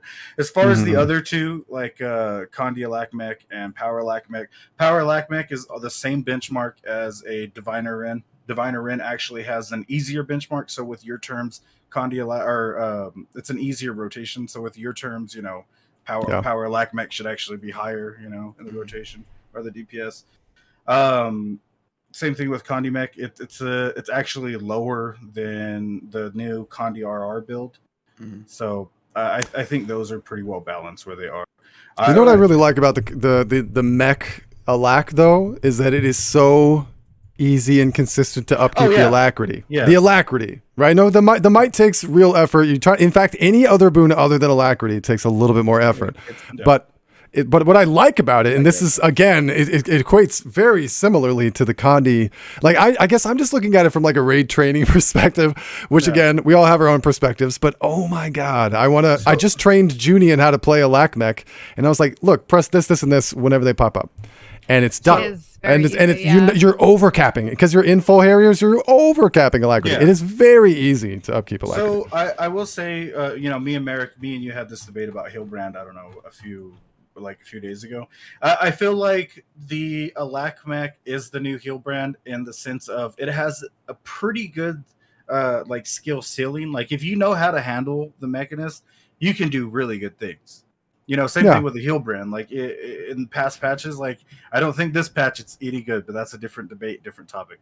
But past patches, poor if you're Hillbrands. really Where's good Tiffy? with a Hillbrand, if you're really good with a Hillbrand, you could maintain a group really well. Yeah, but without the Aegis, it's changed a bit. Yeah, without the Aegis, a lot of Hillbrand was damage prevention more than damage healing. I think personally, but with the way Mechanist is, there's a lot of healing in really good hands. You can do a lot with it, and maybe lower than average groups or people that want to pick it up. They're gonna be able to upkeep a lack and probably do some heals really easily with it, but they're not gonna be able to upkeep the might. They're not gonna be able to upkeep the protection and stuff. Vigor, like that. vigor. Well, no one cares about vigor. No, I care about vigor. But so I essentially see it as the new Hillbrand. Like it's good. Yeah. I feel like Pug should play it. Pug should get used to it. Everybody should get used to that class. It's a good class to pick up. So what is your argument then? I mean that all makes sense to me. What is your perspective on why it should be nerfed, Cryptic? So I was talking about 80% boon duration, that it can keep up boons in a way that no other class can. I don't actually have a problem with that. There is going to be the best of something. Like when we're talking about variety and, ArenaNet's goal to bring variety back into the meta in general. The best stuff, if you're in a competitive group or anything like that, the best stuff is always going to be what people gravitate towards. So you're just going to shift it from one to another if you nerf Mechanist and buff something else. What my core issues are: one, the simplicity. Vigor jail. Oh my God. I don't. Compared to other boon classes, is that? Because how would you compare that? Not necessarily to other boon classes, but there isn't a lot of decisions to be made. I have an issue with. But there's a real rotation with kits and things. There's if you really want to do the full thing for what you were talking about, more than alacrity. What's the reward for doing that? That's my point. The damage. It has one of the higher benches. It has one of the highest benches as a. But also you're not you actually have to work to keep up might, and you have to go out of your way to keep up fury, and this requires a rotation because a lot of that is coming from HGH. So you're doing you're having to do your elixir rotation basically to try to keep up as much might as possible. It's the kind of thing where you can play it really brain dead if you want and do minimal healing, 100% alacrity and no other boons. And then you have to actually do like a bit of a rotation, kit swap, do various things if you want to keep up more than that. I think that's representative of most boon classes. Most of that is for damage. There are other ways you can keep those boons up. And with all the hybridization that we're having, you don't need to keep. Other classes are providing might. Other classes are providing these boons to help you sustain. It's not entirely dependent on you anymore. I mean, but let's compare it then to your class, right? What if we were to talk about Heal Lac Brigade? The complexity of upkeeping boons in Heal Lac Brigade is arguably simpler. than it is in Mechanist.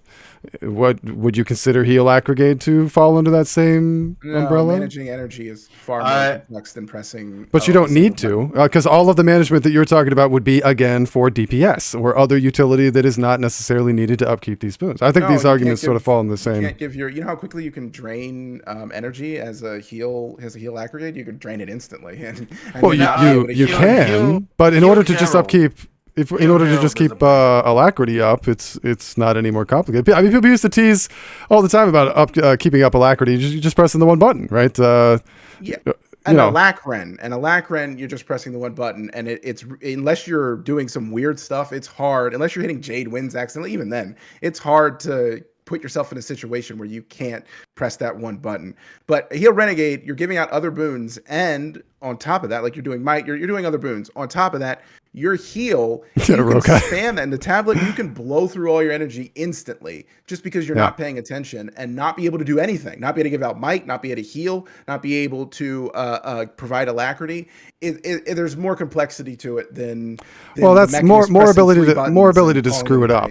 Right, because if you're talking about upkeeping alacrity, and that's all you're doing, that isn't any harder to do, right? So that's not a fair argument, because that's not what Heal Mechanist is doing. Heal Mechanist is not just upkeeping alacrity. That's not what Heal Renegade is doing. They're not just upkeeping alacrity. If you want to do that, then we're comparing a power Mechanist with a power Renegade, and then your argument is right, and I don't have any problem with that. You just press one button on both of them, pretty much. You just press one button and you call it a day. I mean, then your argument's right. But we're talking about them doing more things than literally just pressing one button, because they maybe not have to, but they should. That's what they should be doing. And then by the end of the day, it's just way simpler and doesn't there. It's not just the challenge; it's what you're able to provide based off that simplicity. And Mechanist can provide a lot, and Renegade can also provide a lot, but there are consequences to bringing that. There are trade-offs to bringing that, and we don't see that with Mechanist. I mean, it's the direction they're going with all of these specializations, all these specs. You don't have to worry about the mechanical trade-offs. You just press a couple of buttons and you call it a day, and you get button A does what it says. There isn't a decision to make there. When I'm pressing the heal button on Renegade, even the alacrity button, there's a decision to make there. I'm giving up energy, and that's going to have a consequence. Pressing that button on Mechanist has no consequence, and there's no but pressing the alacrity button on the Renegade is the same. It's just going to do what it's going to do. You're talking about the other stuff that it does, right? We're not talking about just the alacrity contribution. Like, at least you have to press three. You have to press 3 buttons for Mechanist, right? That's 3 times the buttons. I mean, and managing your Mechanist or your mech, which it can still be an issue if that's if we're talking about ways that something can be screwed up. It's still there. I agree with you in general. I think this is a bad comparison, because in terms of boons support, there's few things that I think took a lot of work to do. I would argue that trying to get the most out of Heal Brand, which is probably more work than both of these. Maybe let's see, Scrapper's also very, very easy streamlined. Druid, maybe, because you're having to manage a stance. It's probably the only one that I really think that this applies to. There's really good arguments for the DPS Mechanist, but I don't know. I think in terms of heal mech, it sort of fits right in terms of that level of complexity and investment.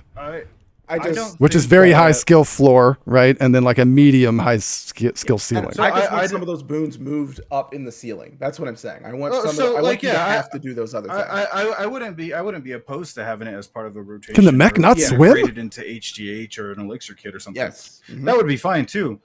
It would still be able to do pretty much everything. I found it silly. I don't want it to lose stuff. I just want it to be changed. I found it silly that they took away vigor of all things. I didn't know that. I thought that was the silliest change. They were like, we're just gonna pluck. Yeah, I would have had them take many other things away before vigor. What is the best source of vigor these days? By the way, can somebody tell me what that is? Where do you get vigor from? I mean, no one's gonna bring a heal Tempest. All right, so don't say Tempest. Sun Spirit, is that it, Isa? So yeah, I think Sun Spirit might be it. So I have to be in a group with a druid and that one that is taking Sun Spirit. I just need this for my own personal information. I need it to find out where my Vindicator should be. So if you go with your heal mech, they'll give you vigor with Medkit 5. So I mean, you'll get some vigor. I've seen it. It's low. It's not what I want it to be. But and also Isa said in the chat, just take turrets and it is easier. So I will give that to Cryptic. Mace If you play if you play the turret, do what? The mace gives vigor also, doesn't it? I think should part of the mace. auto chain attack gives vigor or something. I don't think it's the auto attack. I think it's 2 or 3. I think it's mace 3. Mace I 2 play is this. confusion. I should know. Mace 2 is played it like vigor. twice. Is it group vigor, Ukon? Mace 2. Yeah, it is. I believe It's it is. subgroup vigor. If you play the turret variant of this build, I feel like a Cryptic is 100% right, because the turret variant of this build is essentially like Spirit. You throw down your turrets and you step away from the fight. That's it. That's all you do. Like, I'm surprised Cryptic didn't bring up the 5 signet build where you just auto attack and press a couple buttons for 32k or something like that. Oh, good job. Thank you for making my point. Yeah, I mean that's fair. There's a fair argument against that. But yeah, the turret build is a really, really silly build. It almost shouldn't exist. Like it is ridiculously easy. Upkeep 25 stacks of might. Keep your alacrity, upkeep all kinds of boons. Protection on the group is like at 100% with turrets. Can I bring Junie into this? Because Junie, you played. I would say that this is maybe the most current thing that you could speak to, because you play support in raids most of the time. Right. That video that I told you guys about the first time we ever killed VG, I was tank chrono, and this is 2016, and Junie was standing right next to me on a staff heal Ellie Tempest, I think, water only, right? And since then have played Druid, Firebrand, and now Heal Mechanist. And you just picked this up and started playing it. How do you like it? How do you feel like it fits in? I think it's pretty good, but it is lacking self heals. That seems to be what kind of is not quite as much as I would have liked. Roka actually mentioned in chat how it's unfortunate that the way it was done, the toolkit skills are not there because of the mechanism. I know, I hate it. I think having that one toolkit, like you bring the heal kit, and if you just had that one toolkit, I think it would have actually tipped the scales to be a much more enjoyable and self-sustaining build. And in this case, you're kind of almost relying on the other healer to heal you, and it's never something that a healer wants to have to rely on. You have like pulsy floor AoE heals, right?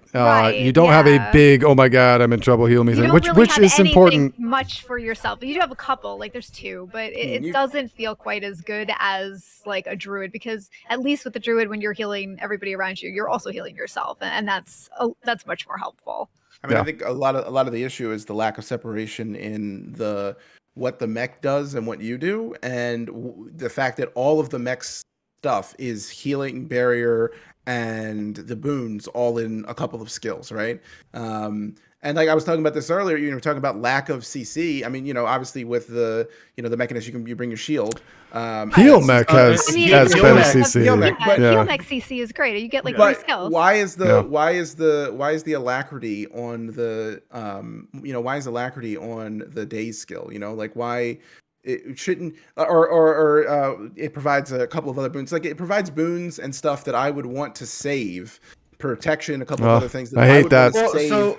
You could argue instead I have to use it for it's a stun break. Not necessarily though, right? Stun break. Couldn't you argue that you don't have to use that because you give more alacrity than you need to, right? You could maybe delay it. You could delay it. You could save certain things if you really needed to. I think the biggest issue with it is the fact that it does give one giant stack of stability, but like say you're on Slothazor and it gets corrupted by like slubs, then you're screwed for the break bar part. That's the other thing. It gives you stability, right? But that's part of your rotation as well. And it's one stack of stability. It's 1 stack for 30 seconds. Yeah.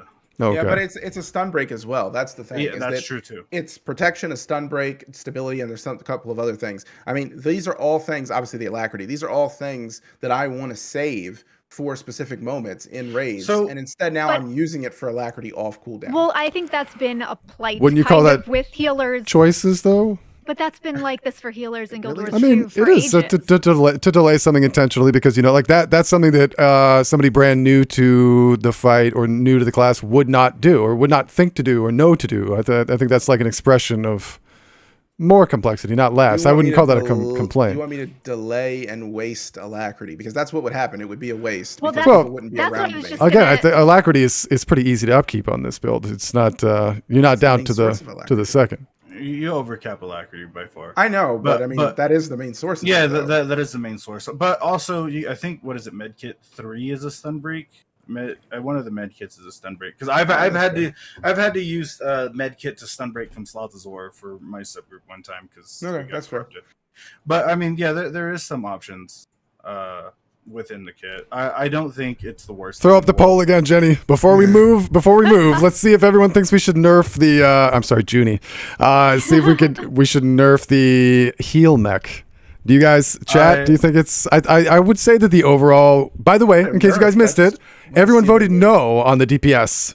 There was like 7-2 to say no. Well, good. But I think I'm gonna take a guess right now that that the heal mech is actually gonna pass for like needing to be nerfed. What do you guys think? Well, I mean that was the other thing I wanted to raise real quick. The other big issue that I have with it is that it is going against ArenaNet's goal of variety, and not just because it's the strongest. It is the fact that it provides so much that it goes against that variety. Because that's what we're talking about with variety. Is we don't want one class to be able to provide so many things. We don't care if Mechanist is the best giver of alacrity and the best giver of vigor. Let's say, right? Then yeah, it'll be the primary alacrity, it'll be the primary alacrity source. Nobody's gonna have a, problem. I don't think not many people are gonna have a problem with that.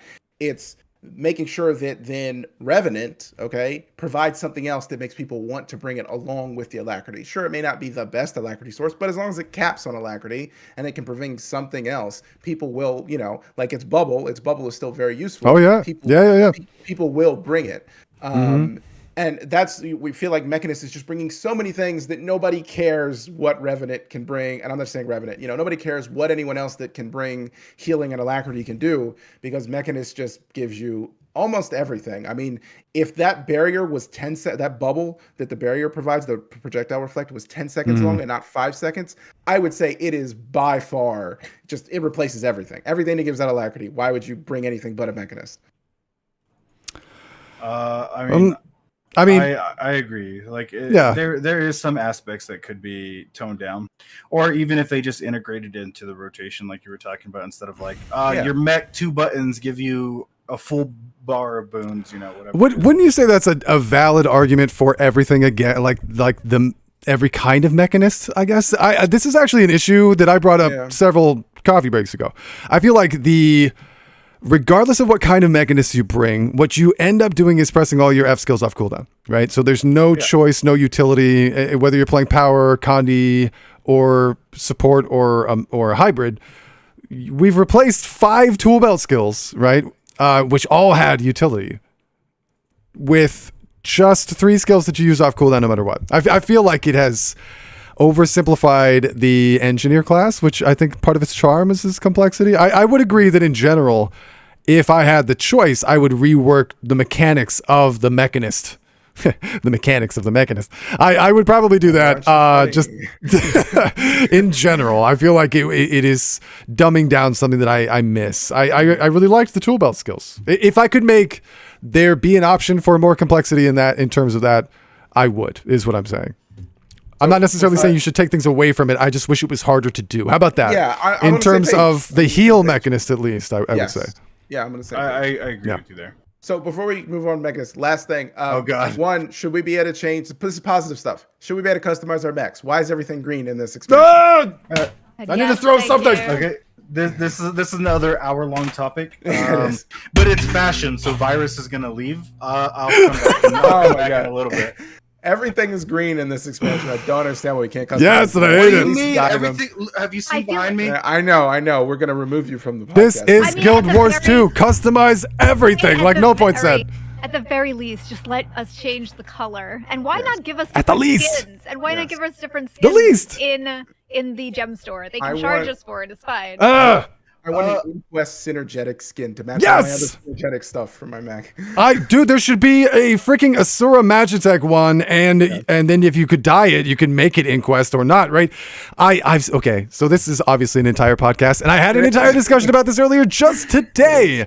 But I'm telling you guys, I've said for years, you guys have heard me say it, they should steal from PoE and sell aesthetic visual augmentations to skills. All right. So always I wanted that to be. Why not make it so that instead of summoning undead minions as a necromancer, you can summon, I don't know, flowers, statues, unicorns. I hate you so much. You even took me into freaking saying it right now. I hate you so much.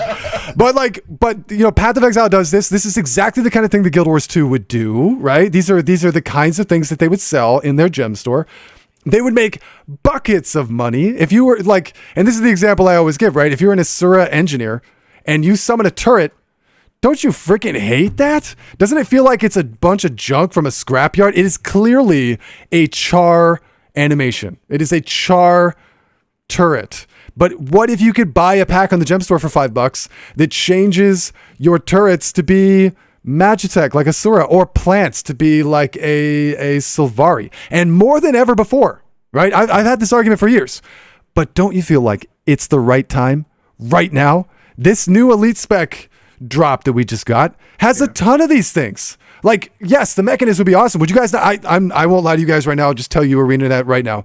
I would spend 2,000 gems, just like a mount, to get a fancy, awesome mech skin that is unique and dyeable. I would gladly do that. And then, that's not the only class. What about the 5 basic, weird-looking daggers that are always above your head as a virtuoso?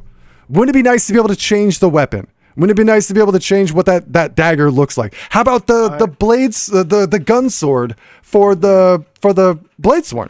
There's like so many new things that they could do this with. I feel like it's the perfect time for them to implement this. Rant over for today. I'll bring it up again tomorrow. I think this game focuses too much on fashion. Oh my god! Oh my god! Kick this man! Cancel this what guy. Game are you even playing? Cancel this guy. And I think everything is just fine green. Everything should just stay green. It should live in green. Green's the best thing ever. It's Green Wars 2. Green Wars 2. Right, it is. So, one more thing on Mechanist. Who else thinks the movement with the mech is weird? Like I do. It doesn't matter if you're playing. I hate it. Of an issue. It's weird. Yes, but it's really weird. No, it has. It's worse than pet movement. It is. It is. It's worse. It's worse than pet movement. How is that possible? It thinks I have cooties. It will not stand next to me. It does not want to be seen with me. It is embarrassed to be standing with Merrick. I go to take a screenshot with it, and it's like no, and it runs off like 18 feet ahead of me and 8 feet to the right or to the left of that. Why is the distance that it stays away from the player larger than the pet? Than pets. Why is it or minis? Why would you make that different? I don't know, you've dude. Created something that people now have to adapt to, that instead of it being a uniform thing that people can learn and improve upon. Oh, Roka, dude, virtual high five, bro. I've been saying this for forever. I want a sub fee option in every game. I'm just going to throw that out there right now. If I could have done that for ArenaNet forever ago, I would have. I think ESO is the best payment model. And this should be a whole podcast topic, obviously. In fact, it's on our list. You will see this topic as something coming soon. But I totally agree. I would say that NG is right. I would be willing to forgive the not wanting to stand next to me thing, and even the green more than the input lag. I am sick of it, dude. Like, yes, certain skills. Like, first of all, here's the difference, right? Just so you guys know, in Guild Wars 2, there is a skill queue. You can press 1 and then 2 very quickly, and it will queue the second skill. Just a little bit, but it will queue them. You cannot queue skills from X, and it drives me insane that you can't. It's very frustrating. More than that, this skill interrupts this skill, but it's not really evident. This skill is channeled for this long, but it's not really evident. You're mashing buttons. There's this animation lag. It is... If the mech is going to be a thing, we got to clean up the code. I feel like it's just a little... dicey, right? It doesn't quite feel. It feels still beta. Is what it feels like. I want them to fix the mech dying if you unsummon and summon it too fast. Oh, is that a thing? I had that happen to me. It freaked me out. I was like, I called my mech. I unsummoned it to do CC, and I called it down. And I did it so fast. I had quickness and alacrity. I did it so fast that as it came down, I watched it land on the platform and then vanish. And then put it on a second cooldown. And then it puts it on the full cooldown. Yep, the full cooldown. The full cooldown? No, then you're ruined. You're ruined then. That's... done. What in the world? Whether you're doing boons or DPS, it won't even matter. You're just totally wrecked if that's true. Also, the elite signet should res the bot if it's dead. I agree. Oh, yeah. I agree the bot too. Down if it's on cooldown, why doesn't it res the bot? Oh, that's true. I'm with you on that, bro. That's maybe okay. So game mode specific. Right, because maybe PvP and World v World. That's why that would be too broken. That would be broken. But yes, I agree. In PvE, why not? Why not? Yeah. And Virus is right. That bug has to be fixed. I couldn't believe it when it happened. I was like, okay, guys, you're just not getting any alacrity. You're not getting anything for like 30 seconds. And it's a huge CC. So like you want to unsummon it and summon it. Like it is. Do you know the number? CC. What's the number it's on like that? 400. CC. You're kidding. It does a huge no way. CC. I don't know if it's 400. God, I need to start doing that. I wasn't doing it. It is a lot. Yeah, it is a lot. I mean, what I actually do is if I don't care about the elite signet, which normally I don't, like if I know the mech's going to be fine, I unsummon it and just instantly call it back with the elite signet, and it drops. Makes sense. So, as a healer, not as a DBS, because you need that as DBS. Sorry, guys. Yeah, I mean, you take the elite signet as a healer. Yeah, you do. Oh no! You take Mortar Kit because Mortar Kit 5 gives might. See, you're not even playing the build right. Oh, he's playing the simpler version of the build. Oh my god! HGH, bro. You need that elixir. You need the elixir from Mortar Kit to upkeep might. I was thinking about Mortar Kit, but it says no. Chat. No. Judy. Whoa. World at large. Turns out, don't mech it. Don't mech it. Don't nerf it. I think that's a bit of a. I do think that's a bit of a misnomer because even I was thinking about voting no. I didn't vote at all, but I was thinking about voting no because I don't mean because you landed where we landed. Yeah, it needs in to be, terms of yeah. Just make it more demanding, right? In order to accomplish what it already accomplishes. Yeah, but you don't need more. I mean, I don't know. Mortar Kit's nice, but like, it's not. You need that might. You need it for the last stack of might. It won't. Yeah, well, not to mention the other heal. Might, guys. Other things. The heal is good. Might.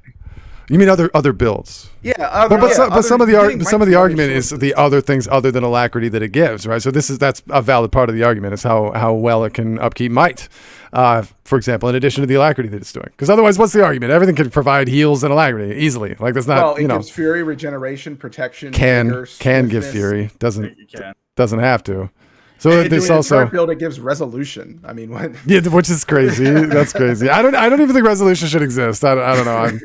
I think that the resolution. This hot take, guys. I think that the resolution change and the fact that retail was removed was the silliest thing that I've seen in a million years. Retail should exist. It's one of the only things in all of raiding that was actually scary. Right? If you had retail, it didn't matter how much power creep was a thing, you were just going to wreck yourself, right? That was actually scary. You had to respect certain mechanics. That just facilitated the skipping and ignoring of mechanics because they changed that. I thought that was so silly. Can I no say passionate feels by that? Well, we spent an hour on Mechanist and we got 8 other classes. We should go. Transition. What's next? The most important Untamed? topic. Well, you're not going to say Untamed. Okay. Topic. The most important topic is, what do you guys think of the latest My Little Pony stuff? We're doing Pink Fluffy Unicorns, right? I mean, that's... Absolutely, yeah. The quest for what is what the hell? Did Cryptic just say what I think he just said? Someone clip this. The equestrian update. Clip it. Yep. No. Cryptic wants to know. No, Merrick, I sent you the video, the clip that you should show on the stream to get us started for this talk. Yes, this is an important segment. For what talk? This is the important subtopic that we were planning. For the quest for, I can't even say the name. What are you talking about? Yeah, Equestria. We're discussing Equestria, yeah. Yeah, we're going to be discussing the My Little Pony characters and what their strengths and weaknesses are. Mm-hmm. Chat, are they me? What's happening? I don't understand what's happening. So bring up that clip and we'll start it off there. What and clip? I think personally we should probably start with Rarity since I know you have an affiliation for that one. Yeah. Junie, Yeah. what are you talking about? We talked about this beforehand. Yeah, you were on board with this. I don't understand what's happening. We did not talk about this beforehand. What is happening? We Shut. totally did. Lengthy conversation. Am I not in the know about something that's happening? Is this all posted in leadership? Is this a Kofi thing? Is this a Kofi thing? No. You're all just looking so guilty. What the hell is happening? Oh, take a look at Discord, Merrick, and bring up that clip. Okay, fine. Hold on. I wasn't ready for this because I didn't know this was happening. Coffee break doesn't have like a. Okay, hold on. I can do this. Where is it? Coffee. So this is how it all began. So everybody. Oh my God! It's this clip. Okay. I'd like you to give what you think is your favorite character and what you think the strengths and weaknesses of that character is. So we can start it off with maybe Merrick, and then we'll go clockwise. I hate all of this. And go clockwise. What have you guys done to me? My beautiful coffee break. Where's my music? I gotta turn the sound back up. This just shows Merrick doesn't pay attention to leadership. It wasn't in leadership. Was it in leadership? Yeah, we actually had a full conversation about about this subtopic. You guys are lying to me. I'm going to leadership. You should play the It's not there. Okay. They're gonna think I'm a brony instead of you. It's me. It's me. Oh my God. Responsibility, but I bought these because No. You guys hear no sound? No sound. Oh no, I hear it. You should. You might be muted. Like you might have accidentally muted the stream. They're gonna think I'm a brony instead of This you. is how it all started. it's me. Many, it's many. me. Oh I my take full God. responsibility, but I bought these because No, they're so please. cute. Is that And when it's Elf on a being Shelf Merrick. was followed? It's like, It is. You see? He's shining armor, and I. Junie, can you please now? Do you even know what you did when you did this? Years later. Oh my God, look at that pink hair. They're gonna think I'm a brony. This was the moment Elf subbed. It's me. It's me. Oh it's me. God. See, she said it's me. Everyone always gives me crap. She said it. It's on stream. It's like You guys didn't see. She was he's shining armor, and I. Can you please now? Oh, Can you nice. please away with No that? point. Yes, Origin. I hate you. Still works. I hate all of you. You're all the worst. You're all terrible. Okay, so Merrick, so you're first. Favorite Hold on. character, strengths and weaknesses. Are we seriously doing this? What is this for? Do I have to do this? Is this because it's a Kofi thing? Is this what it is? Who did this? It's got to be Maddox. Maddox? No? Soul? It's Soul or Maddox? Topic, and you're taking up time. Okay. What do I say? What am I supposed to do? Favorite character and one strength and one weakness. You guys are the worst. God. Okay. So clearly, it's the pink one, the purple one that I don't know the name of because I don't watch the show. I have no idea what you guys are talking about, except Rarity. Rarity's the best one. Rarity's the best. It's Rarity. I don't watch the show. I don't actually know what I'm talking about, except that Rarity is the best. Just gonna throw that out there. Solid. Sparkly. Solid sparkle. Purple Right, guys, purple hair. Flip that. No, Brody. No, come on. I don't know. I don't even know what you guys are talking about. I saw this on a commercial. I think it was one time. That I was forced. I had to do a book report. It was school. They made me. They did this thing. There was this guy who did like a PowerPoint presentation. I don't know. It's a weird thing. Anyway, that's it. That's me. That's the end. Goodbye. You didn't do a strength and weakness. Very fashionable. Okay, cool. And a weakness. Maybe a little disconnected because she's just. I'm just gonna. I don't know. It's just fine.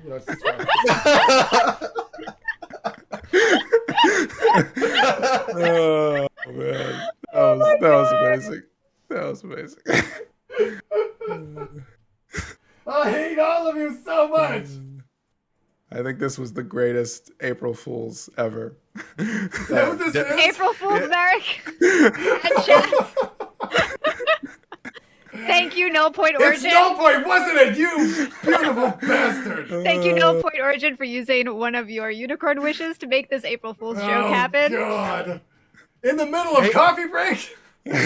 So I will say that does relieve you of the mustache, though. I'm pretty sure that relieves you of the mustache. Oh, because he's done with his Yeah. wishes. Hey, how much is a wish? Maybe I'll. I think they start at 50. Can I get a poll, please? No, they start at 25. At 25. Oh, Can I get a poll, please? I would like a poll to decide, now that all of the wishes are no longer protecting the mustache. Obviously, we're a little bit of a smaller stream tonight, so you guys are our closest friends. I need a poll right now. Do you like the mustache or should I shave it? I want everyone to vote in this poll. Okay, it's very important. It may dictate the future of humanity itself. It might be the deciding factor in the survival of our race. I need you to vote. No doubt I'm not going to dye it. I can't dye it. That's too much pain. It's like bleach on the nose. I don't know. I will dye my beard all over again if you dye your mustache. All right, the poll is up. This is the mustache. Here it is. I was even getting to the part where I could like twist it on the sides. But what do you think? It's important. Everyone vote. Mustache? Question mark. Should I shave it or should I keep it? Should I stay or should I go? Well, mustache question mark, yes or no? Yes, mustache keep. question mark. Yeah, yes, keep, no, get rid of. Okay, I voted no by accident then. Yes. Yes for mustache. So there's an extra yes. Yes means keep it. Yes means keep it. No means no mustache. Yes mustache or no mustache. This is important, guys. This is really important. And while you're voting, look over there at there? Yeah, look over there at our beautiful Ko-Fi subscribers. Especially Null Point Origin, who is just a diabolical bastard. I will never forgive you. Yes, vote, guys, vote. I need to know. Oh my God, it's so close. It's so close. Keep voting, guys. I need to know. My no counts as a yes. I voted for the wrong. Wait, I thought you hated the mustache. Cryptic? I don't think it fits you, but I want you to keep it. So. Oh, you just want me tortured. I see. Roka. So Cryptic, Roka likes it? Your no is actually a yes, Cryptic? Yes. Okay. So it's actually 9 to 7. 9 to 6. 9 to 6. Okay. Is the poll yes to shave it or yes to keep it? Yes to keep it. Yes to keep it. Very important. Empress is a beautiful woman. If you were to see me in person, would you be like, "Hey, what a sexy debonair mustache," or would you be like, "Hey, maybe that guy should not be around school zones"? I don't know. What would be your take? Just out of curiosity. Who the F is voting against the mustache? Says Roka. Oh, Merrick TV Facts. Merrick would prefer if you vote to lose the mustache as the glue irritates his skin. Oh no. Oh no. Merrick TV Facts, I'm going to figure out who you are one day. And we still don't know. Lots of stuff. I would never disrespect Junie like that. Oh, for which one? Oh, wait. Roka says I would not let you talk to my kids. Oh. No. Come on, I don't have that kind of, it's not that kind of look. I know the look you're talking about. It's very thin mustache. It's creepy. You know, that's not me. Maybe Royal OMG. I don't know. Maybe. I just...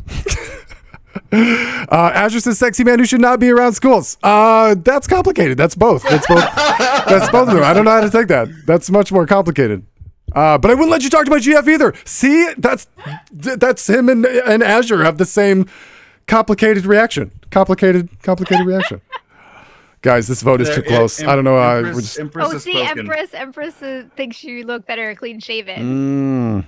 You look like a cop from an 80s movies. That is the best compliment I've ever heard. I don't know why that would be, in the camp of shaving it. Super Troopers. Who didn't want to be a Super Trooper? Okay, anyway. We'll leave that up. Keep voting. Quick run through of classes. We knew Mechanist was going to take the longest. Okay, hot button topic. We knew that was going to be a thing. Vindicator. Do you care that it has a single dodge? I don't. I think it's fine. I think it's fine. I think that...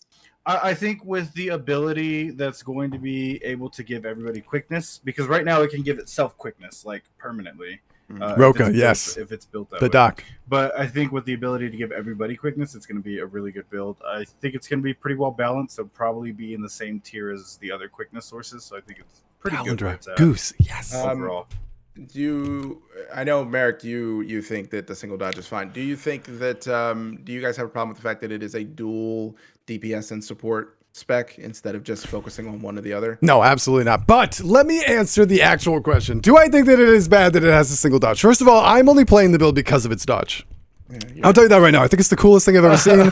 The Dragoon Leap is so sick. It is so much fun. It is utterly unique. I thought anything they've ever done with dodge has been really cool thematically, right? They add a third dodge to Daredevil. That was freaking awesome. So awesome. And so thematically appropriate for Thief, right? That felt good. It felt right. It was awesome. Then the change to Mirage is like a fundamental alteration to the mechanic of dodging. I thought that was awesome. However you felt about it, if it was too strong or weak in PvP or whatever, the idea of changing it and the way that they changed it, somebody sat down in a room and came up with that idea, and it was a great one. I thought that was awesome. This one is less practical, but really freaking awesome. And the reason why I don't think it's a problem, not only is it's just because they only have one dodge, but they have one dodge that you use off cooldown in your DPS rotation, right? That's the effective, important bit that needs to be set. But the build that I play has a like guaranteed reliable stun break, 2 very large leap dash skills like Greatsword 3 and Guardian. And if you play the build that I play with, which is Greatsword 4, or Greatsword only, rather, Greatsword 4 is an on-demand force block. It's a duration block even. It's so good. So I have not had a single problem in raids with a single dodge. So I'm just going to... I needed to give the reason why I think it's fine. If you guys want to try Vindicator, do it. It's awesome. Now, you've had issues on Samurag before because of the dodge. That's not because of the dodge. You know exactly why that is. I was greeting. You also had an issue last night on CA because of the dodge. That was weird. He's right. He's right. Over a mechanic. Yeah. Okay. So that's interesting. First of all, the reason he's teasing me about Samurag, and he should, because I killed myself so many times. I'm very, very good at greeting, and at the moment that Samurag becomes free from the alcove, right? So after you kill Goldham and Rigum, there's this weird delay where Samurag's bubble is gone, and you can do DPS if you have range skills or very long max melee sort of skills. I get a lot of damage in this moment over every other DPS when I'm playing Reaper. You can cleave from outside the realm of the spikes and you're just fine. I was trying to do that in Vindicator and forgot that both 3 and 7 leap you into your target. And so I leapt into the spikes, not once, not twice, but thrice. There was thrice leaping into spikes and killing myself embarrassingly. It was horrible, very bad. The other thing that's really interesting that he's talking about with CA is I was set to be put on collecting shields as a mechanic, and no one had cleared the living shields that were still on the platform, and they pulsed this AoE cripple, right? So you're trying to like collect shield orbs during that phase, and they were left there as a wall. I had to dodge through them, which was fine, except that as it turns out, your hitbox when you're up in the air does not count. The orbs were going straight through me. 2 orbs in that duration were missed because they went right underneath me while I was up in the air. I was stunned that was true. So in case you guys are curious, it gets a little dicey.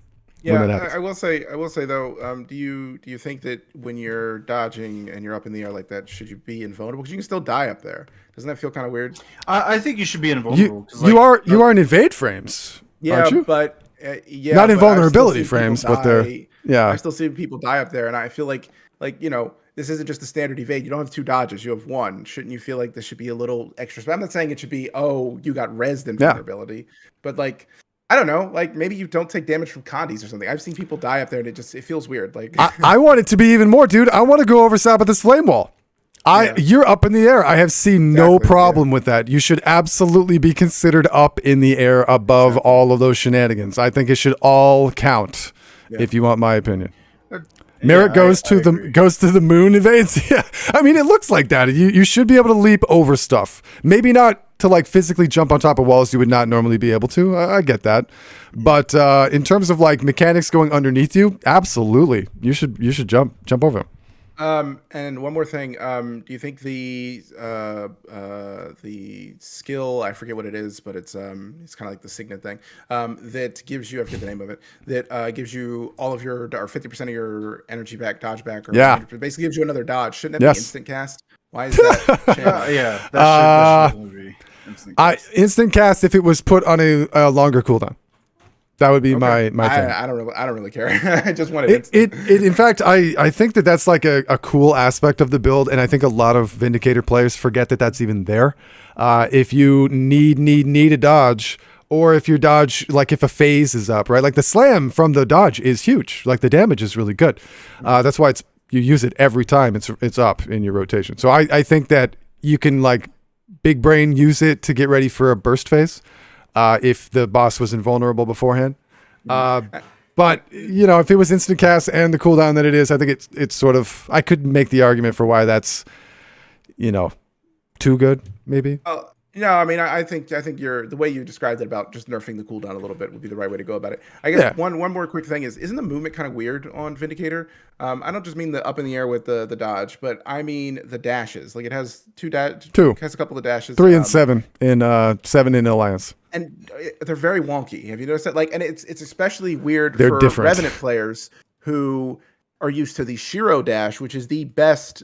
As far as feel, in my opinion, the best feeling dash in the game. Which one is that for sure? I thought that he had like a dodge backwards or something. Is that? No, he does. But then he also has. I mean, it depends. You can move the skills around, so I don't want to say it's like 5 or 6 or whatever. But it's a dash forward, and then it also has a teleport if you don't at the end when you don't finish the range.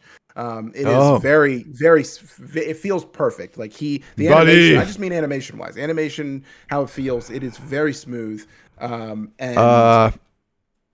I think it's a problem? I don't think so. I like kind of janky. Like it's kind of like you're like there's 2 different kinds. Well, that's why because 3 is like a leap and 7 is more like a charge.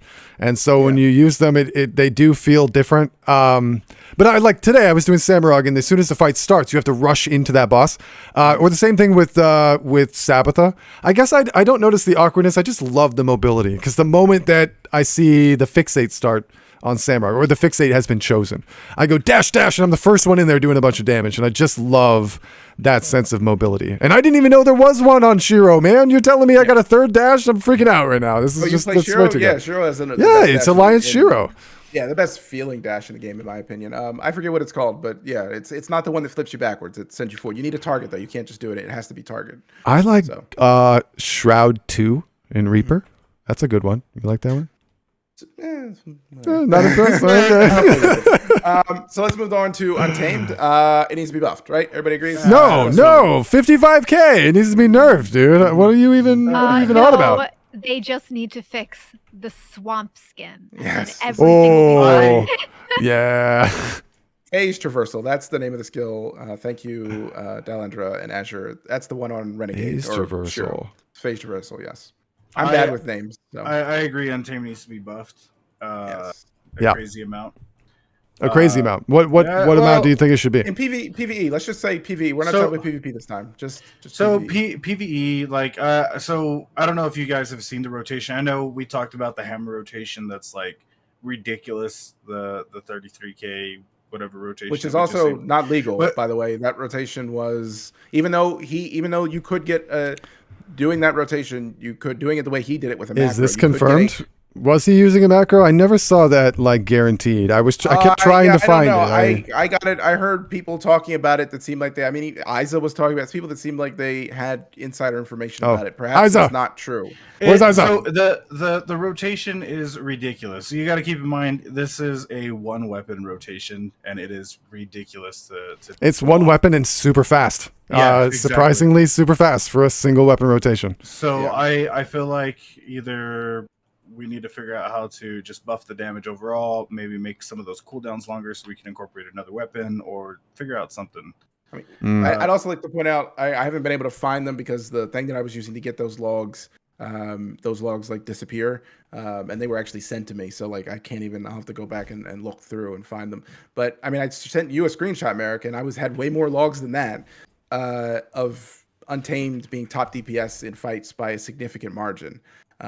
And I feel like there's some weird wonky stuff going on with Untamed, its animations, and what you can do with macros using it. So you think people are actively using macros and getting numbers? Yeah, I think people are actively getting unfair advantages with Untamed, which is not. Look, I mean, and I think people are doing it not because they want to be top of the meter, but because Untamed is so bad, they want to show off. Look at what you can do with Untamed. Play the old hammer scrapper vibe, man. Yeah, I totally get it. They're cheating to do it. Even if they're not using macros, there are other weird things looking through those logs that I had up that looked weird to me. That didn't make a lot of sense. So I don't know. If somebody has a legitimate log that shows an Untamed doing ridiculous damage, I want to see it and I want to talk to that person. And I've been meaning to message the person that I saw doing all those logs just to see, hey, just get their opinion. Like, were you doing this legitimately? Can you show me how you were doing this? But if anybody knows someone that is doing crazy damage with Untamed, please send them my way. I want to know. I like Untamed. I actually do. I just don't believe any of the logs that I'm seeing. I really don't. I'm so curious now, dude. I want to see like where that's being discussed. I had no idea because nowhere on the video or in the comments is somebody accusing that, and I figured that would probably be there if that was like a thing. Either way, I'm sad about it. I want to start off by agreeing with Junie and Phoenix. Actually, Phoenix was the one that said, people have been waiting because of Soul Beast and the sacrificing of the pet. What people have wanted the most for this elite spec was a new build that used the pet and did damage. And then they came out with like gorgeous pets. Like it's like a phoenix. Oh, yeah. It's gorgeous. It looks like a macaw parrot, right? And then a white tiger that's awesome looking with blue eyes turtle. And white and the turtle. Yeah. And then they take these gorgeous skins and they just wrap it in the nastiest Swamp Thing I've ever seen. It's Swamp Thing. It looks like Swamp Thing, the DC character, and ruins all of those things. Like you have to do that. Yep. Talk about a class that needs one of those visual augmentation things we were talking about, right? That would be really, really nice if only just to remove it. So that's going to be my first thing. I think that it's just ugly. I think the class is ugly for that reason. You have uglified an entire build that I otherwise would have been very excited to play. Two, it is complicated. It's a complicated thing because I really feel like it is akin to Hammer Scrapper in general. It's a very brawler oriented build. I knew it was going to be more geared towards PvP and World v World. But what Cryptic? No. Yeah, I agree 100% with you. I was just gonna say it doesn't do the damage of Hammer Scrapper, and it doesn't have the utility of Hammer Scrapper. It does have more utility than any other ranger that we've seen other than Druid, as far from what I could tell. And it is really awesome. Admittedly, I haven't played it, so I don't really know. I've looked at it, but yeah, I mean, I've played it. I've only played it in open world. I played all throughout the expansion in open world. It's the only thing I was using was my Untamed in open world. It's the main character I use for all the story, everything. I've played Hammer Scrapper. I played it in raids with you. I played it in PvP. I don't think it compares to what Hammer Scrapper can do, not just damage-wise, but what utility it can bring. None of the boons, it can pump out boons, but they only go to you. They don't go to anyone else, and they don't last long. So, like I was able to cap 25 might at one point. I don't know I forgot what I did, but we were in open world, and I capped 25 might, and it didn't go to anyone else, and it disappeared instantly. And I was like, that's dumb. So I don't know. It's weird. And the animations are also, not to distract from this the point that you were making, Merrick, but the animations are also broken. The Untamed, when you're in the hammer and you do the whirl, sometimes that doesn't happen. Like the animation hitches or whatever, and the damage is tied to the animation. I would love someone that actually does checks this stuff to confirm it. But from what I've seen, if the animation doesn't go off properly, you don't get the damage from it. Wow. So it's so weird. I mean, again, this is open world. There's lag. There's all kinds of things going on that I don't know for sure. I would love someone to confirm this in the SFTA in a real environment. But when the animation doesn't go off properly because you're doing things too fast or whatever causes it, I don't get the same damage. I don't see the damage numbers from the whirl, and those damage numbers are super apparent. They're big, chunky at the ambush. Yeah. That's the skill I'm talking about. It's basically when you come out of the Untamed mode, if you've done a skill in Untamed mode and the ambush is off cooldown, it's a passive in your auto attack while it's on any weapon, but the hammer takes advantage of it the most. You do this whirl like you're Garen in League of Legends or whatever, like the spin attack, like a hammer scrapper. Hammer scrapper. Yeah, and it does it does a lot of damage. It's very nice, and they're usually big, chunky crits. And when the animation hitches or breaks or doesn't work for whatever reason, you don't see those numbers. And it's really frustrating. It's like, I get there being, a bug that has to be fixed with the animation, but it shouldn't be tied to the damage that number should still happen. That my character still shouts he's like Untamed or whatever, like whenever the ambush triggers, he still says the line, and like, the game knows I'm doing that skill. I see the auto attack switch to that skill. It knows that I'm doing that skill, and then there's no damage. And I'm like, so on top of being like incorrectly tuned, there's also some bugs. Yes, and just being ugly, which is sad. That's the biggest one. I know it is the biggest one. Really I believe. I run around, I see those pets, it just grosses me out. Yes. I would like it to be higher. I think they should really balance it around Scrapper because it's a very Scrapper oriented build. And let's not forget, Scrapper was trash for years, man. Like it had the same problems. Having a hard time finding a way to fight its way into a spot in PvE, right? It was very good in PvP. It was very good in World v World. It had a spot guaranteed. I'm sure this is true of Untamed also. The moment that I saw it was Hammer and I saw the skills demonstrated, I was like, oh, it's another PvP, it's another World v World brawler. And I absolutely knew it was going to struggle in the same way that Scrapper did. Do I believe that it'll get buffed in a way that it's going to make it viable for raids? I do. Absolutely. In fact, I would say within 6 months, my guess is we'll be able to bring it into raids. Is it going to be 35K? Yeah, there it is, right? Especially since we were talking about the new normal for the benchmarks being 38 plus, right? You put this thing around 34, I'm happy. Not only am I happy, I'll bring it to raids, I'll get top DPS and Mimi pug groups. It's going to be great. Like that's basically everything we want it to be. I want it to be where Reaper and where Scrapper are. And I think that would be a good spot. Azure makes a good point saying he has not seen and hasn't talked to anyone that has seen Untamed in World v World and PvP. I couldn't ages. Yeah, I didn't know. Dalindra, new specs in general aren't really meta in World v World. How fascinating. Yeah. I wonder why. I am trying to get back into PvP. I used to PvP more frequently. Are you really? SPVP or? Yeah, SPVP. And nice. I have not seen. I was actually watching the tournaments, the Swiss tournaments that Teapot shoutcasted earlier. More PvP Empress. Single Untamed. And it feels bad, man. Weird. Like, That's a feels bad. Yeah, like I don't know. ArenaNet, they need to figure out what they're doing with hammers, man. Like seriously. Hammers in general. You're not wrong, dude. Let's figure it out. The whole weapon archetype is just very lackluster, CC oriented, I guess, utilitarian rather than DPS.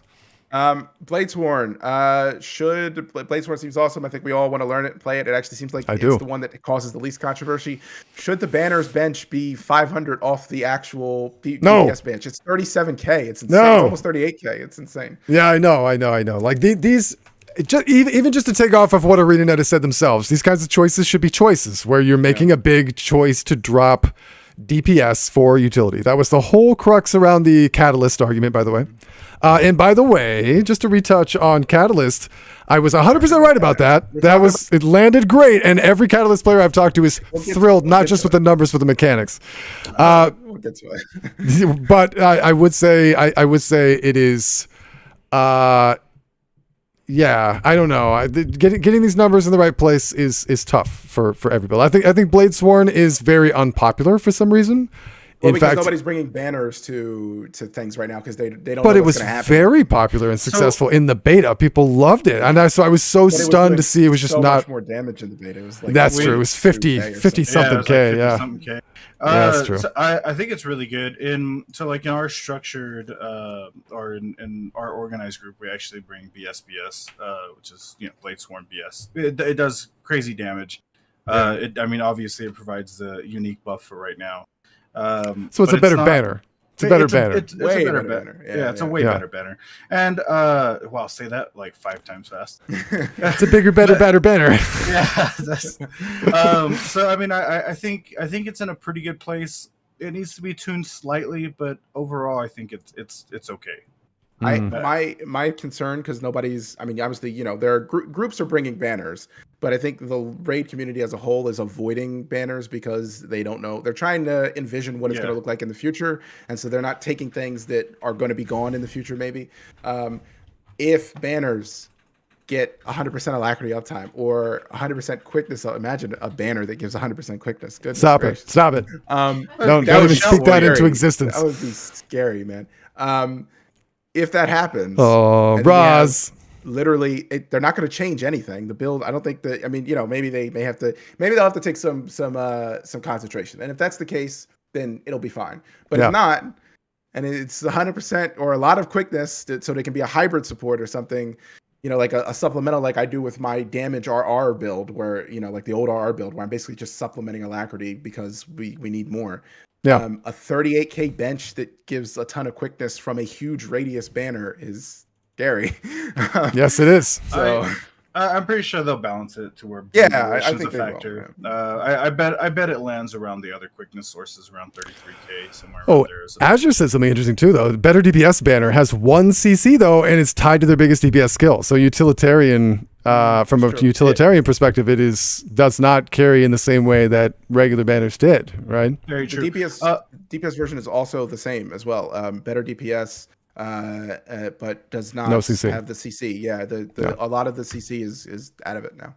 So. Yeah, the CC is tied to their giant like sword slam or whatever it's called. I don't play it that much, but it's like the big attack that they do. That's the CC that you get out of it. That's pretty much it. So yeah, utility wise or CC wise, it's not that much. Yeah. What is that? Genie is. Look at little Raz. Raz decided to be a part of the stream. Raz. Look how cute he is. Bye, Junie, says Talendra. I just want to say a hi to Raz. Let's move on to what Merrick wanted to jump into so eagerly. Catalyst. Catalyst. Everything's good with Catalyst, right? Everybody's happy. I'm the only one that seems to be upset, but everybody else is happy. Every Catalyst I've talked to is thrilled. Yeah. Yeah, I'm the only one that is still upset. So, but you don't even play Catalyst. I still feel like it should be higher. I still feel like the DPS should be higher on Catalyst. It should. Thank you. I suppose. What is this? What is this current benchmark right now? I think it's like 38, 39, isn't it? Yeah, somewhere around there. Correct. 39.25. Yeah, I mean, it should be higher for the complex. For a power build, dude. I don't know. I feel like 90% of what I wanted came true. Okay, so I'm not gonna hash up everything we talked about earlier, but when you can do 41K with 10 buttons and they're going through a complex rotation, I feel like they should have a way higher bench. They are. Let's see. I guess they're just about tied with the other power builds on that list. What does it do in terms of utility on that build in power? You can do quickness. You can, right? But what? But if you don't, that does lower your damage to like 34, 35. 34. Yeah. 34. Yeah. I mean it does give some might, some quickness, and resolution. Even in the DPS build, right? Even in the DPS, I mean, it's not a lot, but it does. I think that's really it. I don't play it. Obviously, I would need to talk to. Unfortunately, I'm speaking in ignorance here. I have always refused to learn. Since Core Elementalist, that was the only one I learned. I've refused to learn all the other ones. Core Elementalist? What even was that?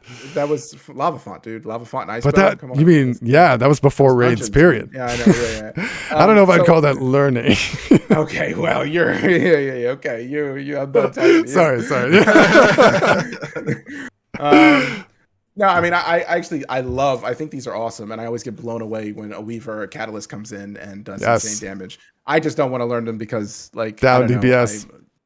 I don't know. I'm already breaking my fingers with Kandi NG. I don't want to break them anymore with. Kandi NG will do it. Did you ever learn Kandi Core? No, Did you ever pick that up? I spent a little time working on that. Yeah, no, but I'm doing the hard version of the one now and the Kandi Mechanist, which is basically J Dynamo. Almost it's easier, but it's not. It's still a piano playing adventure. As you're throwing out the that's Boondock Saints, right? There was a firefight. That's Willem Dafoe in Boondock Saints. If you guys haven't seen that, so good, classic. So the Catalyst is my next thing with Catalyst, because I think, like, everybody seems to like it. I think that it should do more damage. I think I'm fine being in the minority with that one. Where would you want it though? I mean, I don't know, 40K, 41K. Seriously, I would want it up to like 43K. I mean, as a small hitbox power build, you wanted it 42K. Really? Yeah, it should not be that high. No way. That's way too much. I wanted it 40K to reward the difficulty. I want people to be able to blow my socks off and not be like 500 ahead of me. Which is close to what it's at, right? We're at 30. We're at 39.2. So this might be perfect. This might be good. I acknowledge that. Yeah, I mean, I'm just saying, like, from where we were talking last week, it landed 90% of what everybody wanted, right? Like, not only is it better DPS, which it gained 5K ish DPS, and also has been more enjoyable for everyone to play. Like, the mechanical changes, it obviously got a ton of attention after this patch. Felt like most Catalyst players are pretty happy. I once again bring up, your 41K on an way easier class. I don't have 41K. Mine is 38K. And on a way easier class. 38K. Way easier class. Well, it should be way higher than it is. It should be easy 42, 43K. On a small hitbox power, I still think that's extreme. I still think that's extreme. I do think that would be a little extreme. I think it's a slippery slope, though, because what's either going to happen if ArenaNet listens to anything we've said here, they're either going to buff everything that's bad to nerf everything to oblivion. Everything should be nerfed. Like I said, everything should go down in DPS. What used to be 34K is now 41K. I mean, it's just insane. It's all going to go down, though. Like, we're talking benches that are still using spirits, still using allies, mind you, still using, like banners. Like, all this is going to drop. So which is good. I don't want to spend time long on this. I just want to say the other thing that bothers me about Catalyst is I still didn't like ArenaNet's approach to this. We talked about this the last podcast, so we won't rehash it. Yes. But I if anybody's curious, go watch the last one and comment in the Discord about whether you think ArenaNet's approach to this was comment in YouTube down below in the comment section and tell me that I was right. Yes, we will. If you guys comment in the comment section YouTube, we will start reading those. We will start. I always read them. That we will do. Yeah, live one. Yeah. Live. I'll pull it up and show your comment on stream. Yes. The last thing with Catalyst, and I don't just mean this with Catalyst. I know we want to talk about like all of the core, or not the core, but the other specializations in general. But I do feel like this is a big issue with Ellie. This is really something that bothers me because all the Ellies are crying in the corner. Specifically, the supports. Are any of the supports viable at this point for Elementalist? I think they're all not. No, I don't think so. No, and they should be. Tempest needs a home, guys. Make it Tempest. They need the home. They need a home. Make him a good support. Give them an essential boon. Right? We know what this means now. No, seriously, like if ArenaNet has shown anything, it's an awareness now that they know what allows a class to be brought or not. And it's the essential boon. They must have quickness or alacrity. It's defined that way, especially now that they're going out of their way to remove banners and spotter and spirits, etc. When you get rid of those things, we're making determinations on support based on solely can you heal and provide an essential boon. Quickness or alacrity, right? So I really believe that, yes, Empress says Tempest is the best Ellie spec IMO PvP.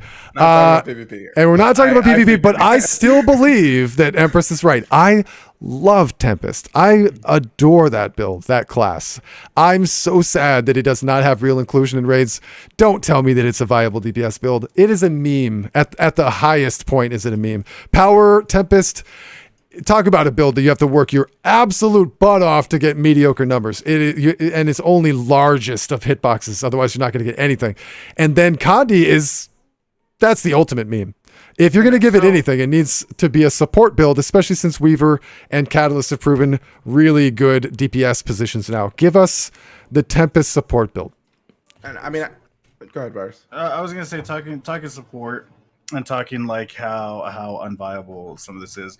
Real quick, circling back to Rev, because I know this is your baby, Cryptic. Cryptic. So with like the change to Revenant and the ability to give alacrity in RR or Condi RR, now you have to take like full, if you want to play the full DPS variant to the best of your abilities, you need all ritualists, and then you need like almost all +5 infusions for concentration to upkeep alacrity while still having the good runes. Or you can go the budget build, which will take you concentration runes and a different food, but you lose like a bunch of DPS. What's your take on that? Because I feel like they should find a way to increase the alacrity given without taking away too much DPS. Otherwise, it's almost an impossible build to build. Like, you're going to spend a good amount of gold to build it. And I mean, if that's people's prerogative, then for it. I don't really care about the money investment. What's the bench for it? That's the only thing. The bench is 30 for what? 35K for which one? For Condi RR. It's like 35K. Is that with allies or without? I think that's without allies. However, if you take the budget build, it's down to like 31K, and you'd rather just take a Condi. Wait, condition alacrity allies or power alacrity? Condition alacrity allies. The new RR build. RR. Yeah, because the old RR build doesn't work. It doesn't provide enough alacrity. Does that even have a benchmark on the benchmark page? I didn't see it. It does have a bench. I'm not sure if it's on that page. It's not on the page. I know in our spreadsheet it's around like 36 somewhere, 35 I want to say. So I think that's fine. That's high. That is for Alacrity. High. That's high. The thing that I'm concerned about is that's high, guys. Is again it's pure DPS numbers. The role of DPS and basically turning every single person in the raid into a support. No. Or hybrid. You know, yeah. Well, I mean, a hybrid is a support. I mean, in this case, it's not, because if it is really doing that much damage, I was going to say 36k is the DPS build. the thing that I will say though is 38. 38 for the Condi Renegade build, yeah. No, for the RR, I mean. Oh, for the RR? No, yeah. That's like 35. It's lower. Yeah. So the thing that I'm saying though is that, remember, Renegade damage does not, it's not consistent like everything else that we're seeing. No, it's not. So it's, that 35 is not going to be as amazing as it sounds. That being said, I think that's fine. That's not really going to be a number that you can compete with, but it's not going to be something that you're going to feel bad about playing as a DPS, as a hybrid player. I'm just concerned with all of these benches going to 30k on these hybrid classes or worse. And then basically everyone in the raid being a support except for like 2 or 3 people. What was the catalyst that provided quickness benchmark before 36. patch? 36. So this is exactly the same thing. Wait, we're talking about. Though?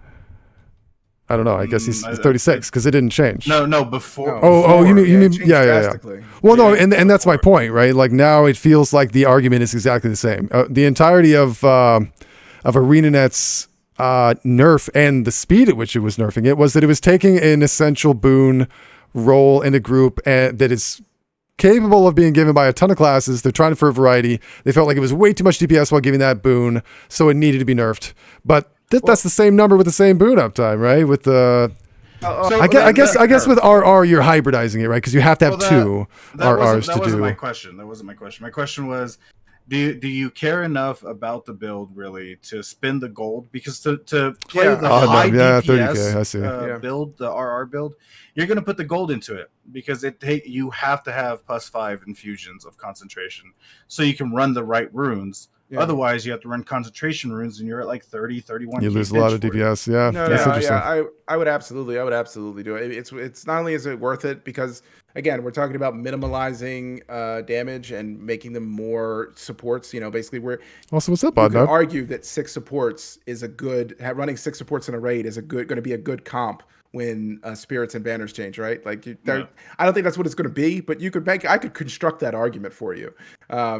And we're going to need classes, I'm totally fine with that.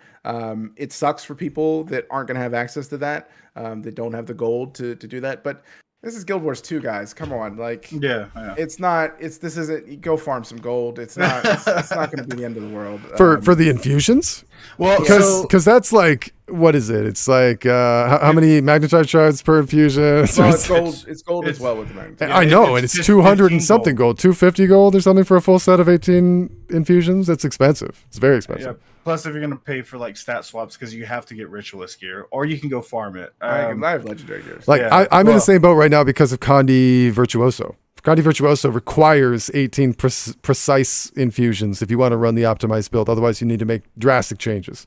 So it's weird to have that kind of gate on something, money and magnetite shards like that. It's weird, but I mean, I don't know. I don't think we've drifted far enough down that rabbit hole for it to be an issue yet. Yeah. Maybe we will at some point, where every build has these weird infusion requirements and weird food requirements, and need one piece of this gear, one piece of that, and it just gets out of control. But we're going to see a lot more of that with the change to the stuff coming up pretty soon, especially in terms of crit. I would rather readdress it when that happens, and than trying to figure it out now. To me, it's just too up in the air, and I'm totally fine with paying the gold for.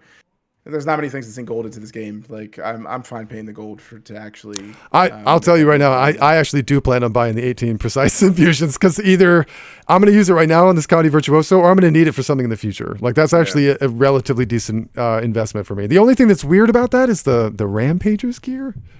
That's weird to be collecting Ascended Rampagers gear or whatever. Yeah, man, you need like tons of that stuff to alt that in, depending on what kind of boons you have in the group. It's weird. It's weird. So I guess we can wrap up with Catalyst as we all agree that Elementalists as a whole should have viable support builds, especially Tempest. Yeah, Tempest. It really sucks to me that they intentionally made a change to Tempest to give it on that trait to make it 10-man, which suddenly they knew that that change was what was going to make it viable. Yeah, and it did that's make true. It viable. And then they took it away. Like a month later, they were like, we know this is exactly what made this viable. It's gone. Goodbye. I understand a lot of the 5-man, 10-man stuff, but I feel like Tempest got wrapped up in that when it shouldn't have been, because it needed that. I feel like even then we were still having conversations about its viability. So like we should be helping Tempest a lot, not nerfing we'll it. move on to Spectre. I don't play Spectre. I don't know much about Spectre. It should be nerfed. I think that's what I'm hearing from people. It does too much damage. I know the what one is it, 40.8? I think with allies. 45k. Extremely strong in PvP as well. Not to sidetrack us, but like wait, it's 40.8 on Snowcrows. With allies and everything, it's 45k. With allies, it's 40.8. Is that viable? In raids? No, actually, no, it's impossible to do. The rotation, you're not going to get it. Okay. That's a picture perfect rotation. Wait, where's 45? I've not seen 45. I can. It's part of the other spreadsheet I sent you. There's logs and stuff on that spreadsheet. Oh, but a lot of that stuff on that spreadsheet is not public knowledge, though. So that's our raid comp builds. Empress says is Snowcrows the best site for raid builds and benchmarks. Yes, that is collectively where everybody goes for raid builds and benchmarks. It is the definitive location because it's a guild, first of all, Snowcrows that hosts this, but they will showcase whoever has the best benchmark. So even if it's not them, in fact, one would say that the vast majority of the benchmarks now are made by CND, not Snowcrows. And so they just host all of whatever the best log is, and they'll take their video and their information.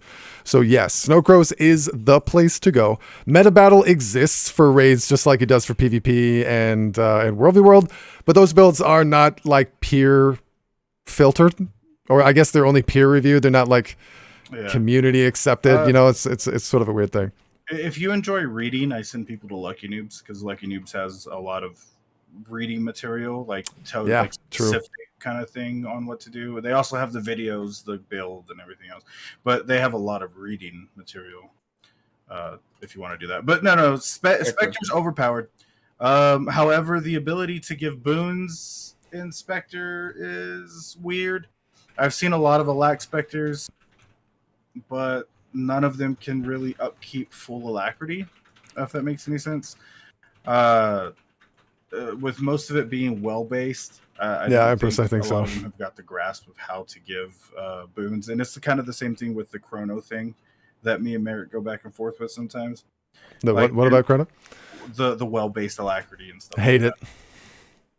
I don't like getting boons from Chrono, especially alacrity. It's the same thing with Spectre, because Spectre's a lot of it is well-based. And, yeah. So I haven't seen any Spectres really with 100% alacrity, barring like one or two, and I'm pretty sure they had help from other people in the squad. Sorry, I was just gonna say. So I mean, I think for me, I'm ignorant about Spectre. I haven't played it. I haven't seen it. From the consensus that I've seen, it seems like people want it nerfed and some quality of life stuff in PvE.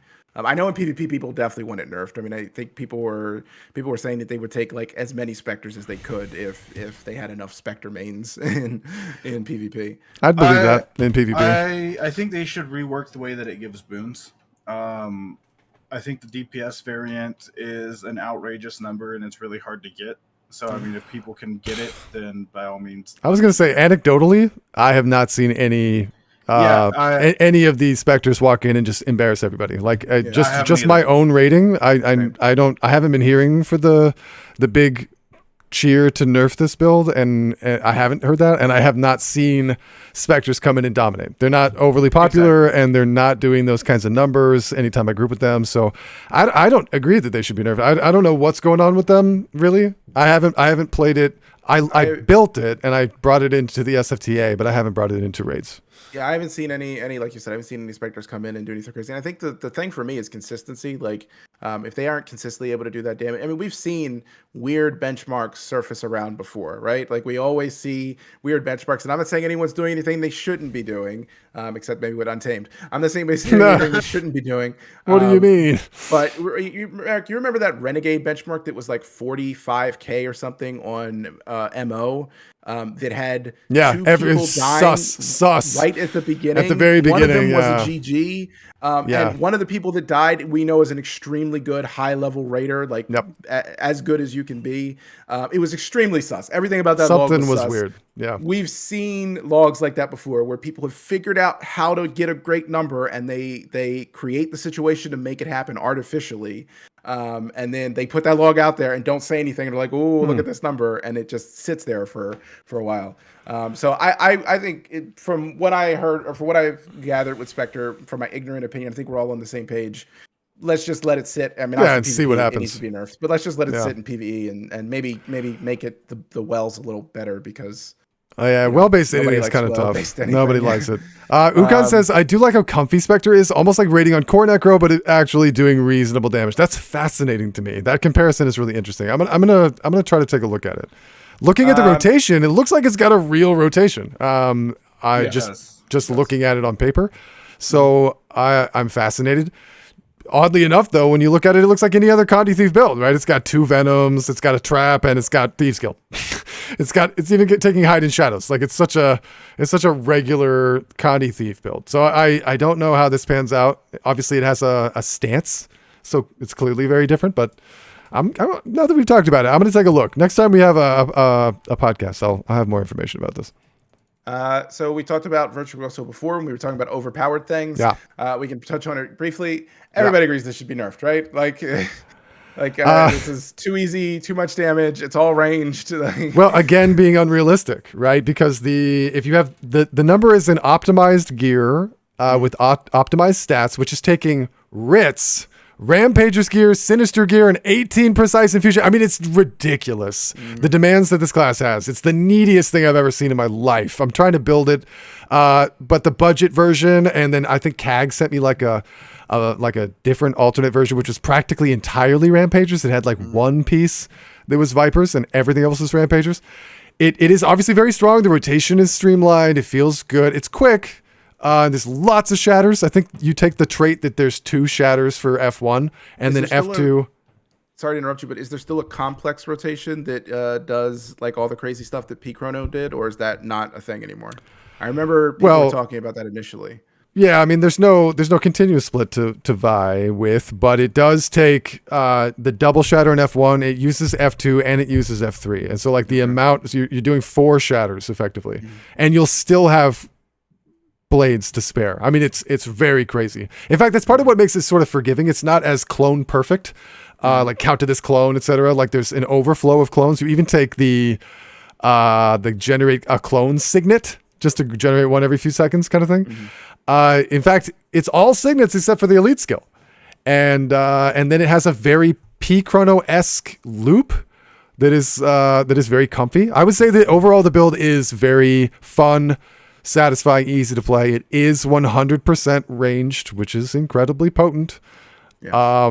And in it probably, like, if you were to tell me full Vipers, crate runes, and malicious infusions, I would say, and like cured meat flatbread or whatever, I would say it's definitely needed to be nerfed. Right now, the numbers that we're seeing are inflated and completely unrealistic. No way or how are you going to get those kinds of numbers in any group, because you have to make all those swaps. You're not going to get spotter and banner. So it's probably notably less. Do I think it needs to be nerfed? Maybe, but maybe by 1,000. I don't think it's like Omega OP. Yeah, I think Virtuoso. The other V1. The other V1. Two things though. I think Virtuoso is really fun. I think it's pretty okay where it's at. Both the Condi, the Condi build people were saying is overpowered.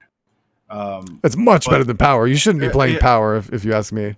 Yeah, well, I mean, I feel like both of them are good. Both of them are fun. Both are fun. In fact, they're the same. They're the same weapons, the same loop. It's really weird. And I stand corrected on Spectre. It's 41k bench now with some of the changes that were made. So there's a 41k bench on Spectre. But no, as far as Virtuoso goes, thank you, NG. I think it's okay where it's at. I haven't heard anybody call to like nerf it or anything like that. I think it's a pretty fun class, and I think everybody can benefit from learning it. It's one of the easier ones, in my opinion. I think so too, actually. Yeah. I don't know. I mean, I think I'm on the same page as this as with all the other ones. If it's a streamlined rotation, it shouldn't be top, and it is basically top right now, right? I mean, it's pretty. It has the top small hitbox benchmark. Yeah. Yeah. So it's very strong. Streamlined rotation shouldn't be top. We need to give people something to work towards and not something that they can learn in 30 minutes. Well, I wouldn't put this in the same in terms of streamlined rotation as like the Condi mech that you don't like. This is probably more than that, but it's still a little too strong. Maybe a little bit. Like I said, if you take into consideration the neediness of the build and the unrealisticness of the stats, I think you'll end up still being very strong, but maybe 1,000. It's not like a high priority kind of change. Yeah. Okay. Moving on to Harbinger. I am also ignorant about this one. It is overpowered. I'll give you that. Emphatically. That is a 41k bench, right? Yes, it is. As a Condi, as just the Condi damage, it is a 36k bench as a quickness source. Now, I will say that I don't agree with Snowcrow's build on it, because Snowcrow's tells everybody to take 20% boon duration, but that is for the quickness variant. For the quickness variant, but that is 100% alacrity. You have to have 100% alacrity to be able to maintain that quickness with 20% BD. So realistically, your number is going to be around like 33k, but you should take like 30% boon duration. I have been suggesting everybody to take 30% boon duration, because it takes right now what, 3 pieces of Ritualist to get? It takes 2 pieces of Ritualist gear. It has 3 now. Maybe it changed. Maybe it changed, but it also needs a Jade Bot Core 10. So you have to have that. Because your vitality. Yeah. Your vitality goes into your concentration. The conversion to concentration. Yes. Wow, I forgot about that. So you actually need it on that build. How funny. Yeah. It is absolutely I don't have them needed. on any of my builds. Wow. But I have like one. I would it is 33k bench. It's a lot of HP. But it is a lot of HP. You do lose a lot of it with Blight or Bio or whatever the hell it's called. So is the support one okay? Is everybody okay with the support variation of it? I think that 33k quickness. That feels good. That feels good to me. On par. With the right boon duration. If you take less boon duration, if you take the 20%, you can squeeze out more damage. But I don't suggest it. I really don't suggest it. Even in our organized group, I take 30% boon duration, because alacrity is not guaranteed. So Scrapper needs to be buffed. Scrapper should be buffed. Yeah, it does. Yeah. I was just looking at it, right? Because like condition quickness for Condi Firebrand is 33k. Condi quickness for Harbinger, 33k. Condition alacrity staff, right? Another hybrid, around 31k. But you drop all the way down to 28k when you're dealing with power quickness on what do you call it? Which is not. I mean, even Chrono, I guess, is what, 28k. So that's interesting that these things are down so low. You may want to like streamline those together. I think so. The Scrapper rotation is fairly simple. I mean, it's not overly simple, but it's pretty basic. Azure, are you saying that you think that it should be lower, by the way? 33 quickness benchmark for Harbinger, too high? Too high, you think? For like a hybrid class, maybe? Maybe it could be touched down like by 1k, because what's Quick Brand? 32k? 33.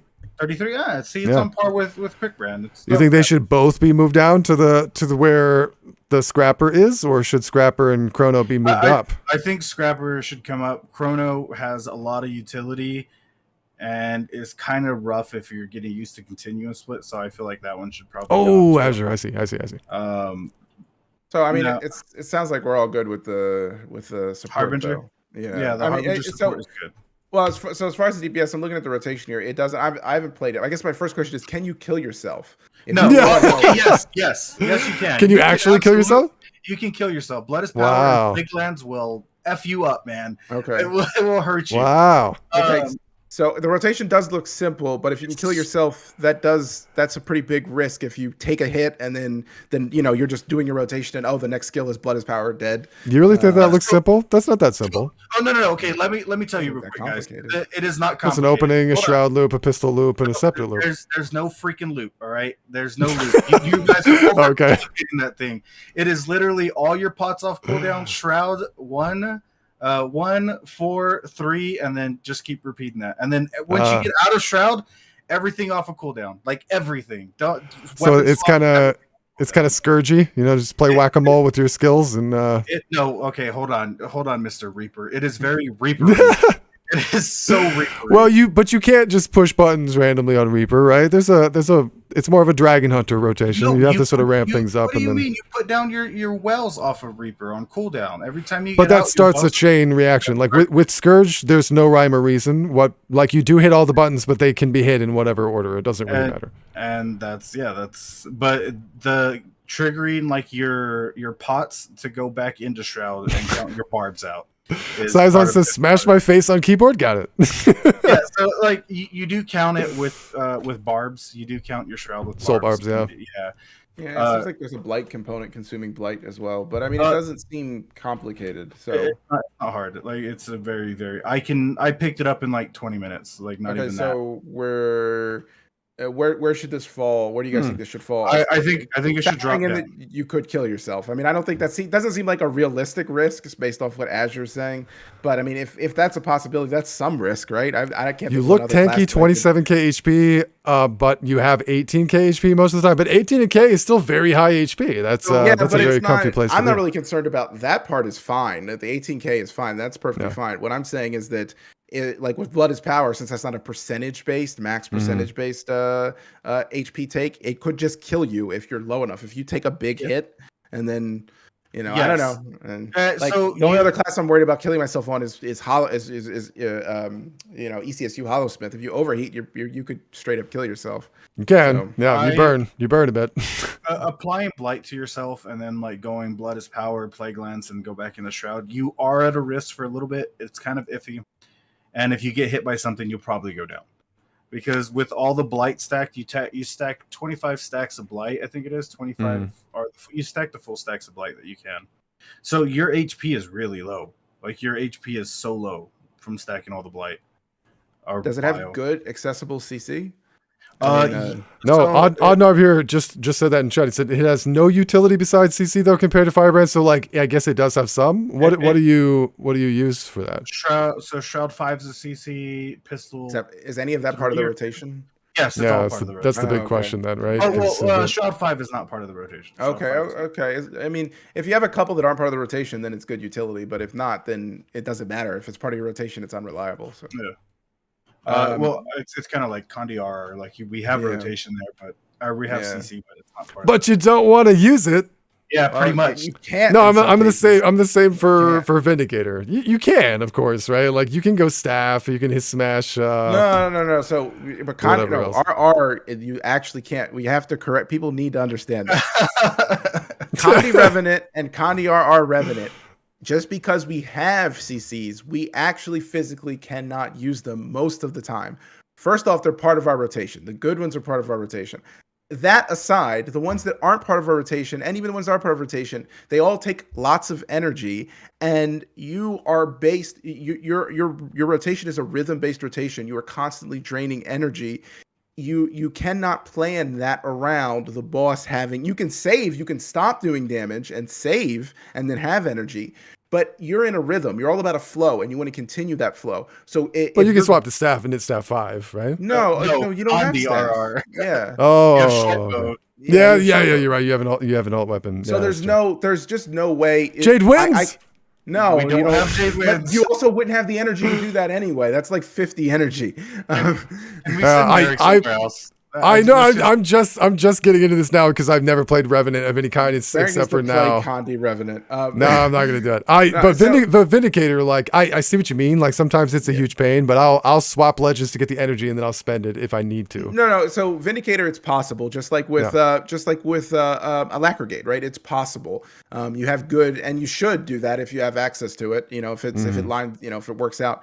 With Condi Renegade and Condi RR, it's actually just impossible sometimes. Like I'd say at least 50 to 60% of the time, it is just impossible. And expecting the Renegade to do that is either trashing their damage or just not understanding how the class works. Like those are the only two choices there. Can I just say real quick, since we were on Harbinger, I feel like all classes should do boons the way that Harbinger does. Like literally, you provide boons by doing your rotation. That is how you provide quickness.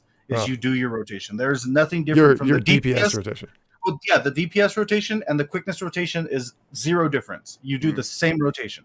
You just trade out two different things. You take traits, and the rotation's the same, but you give quickness. So to wrap up Harbinger, though, where do you guys think it should fall? Like, everyone thinks it should be lower, but I mean, how much lower? I don't know.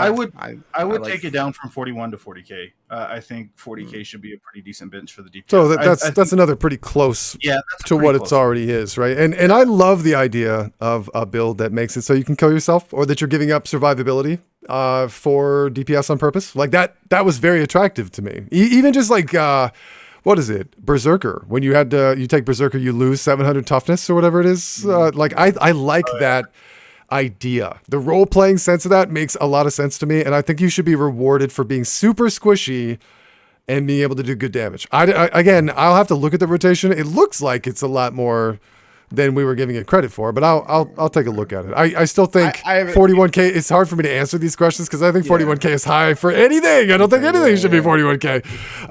So like I said, I bear this in mind with the fact that we're gonna lose everything later. So everything's gonna drop down like a good 3k. 3k. Yeah, I was thinking about 3k. Yeah. So I haven't played this myself, so I don't know, but I honestly think you guys may be overvaluing the. I mean, like I said, if it's a real trade-off, if you're dying is really I don't know. then it should be 40k. But if it's not, I think in an actual raid, it's just not going to be a thing. Like you're just not actually going to be worried about it. And it should, if that's the case, if you're not actually worried about it, like for example, Hollowsmith, like it's possible that I can kill myself. I'm not really worried about it though. So I think it's fine where it is. And in this case, if I'm not worried about it on Harbinger, then it should be, it should be like 39k or something, like maybe 38. So, I will say, or go with what Engie said and bring it down to 30k with every other DPS. Well, hold on. Engie just doesn't like anything but Engie's being high.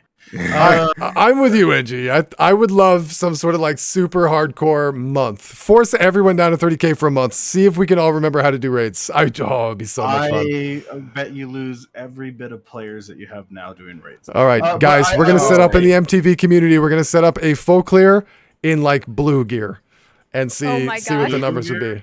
Let's do it. Harbinger, I will kill myself.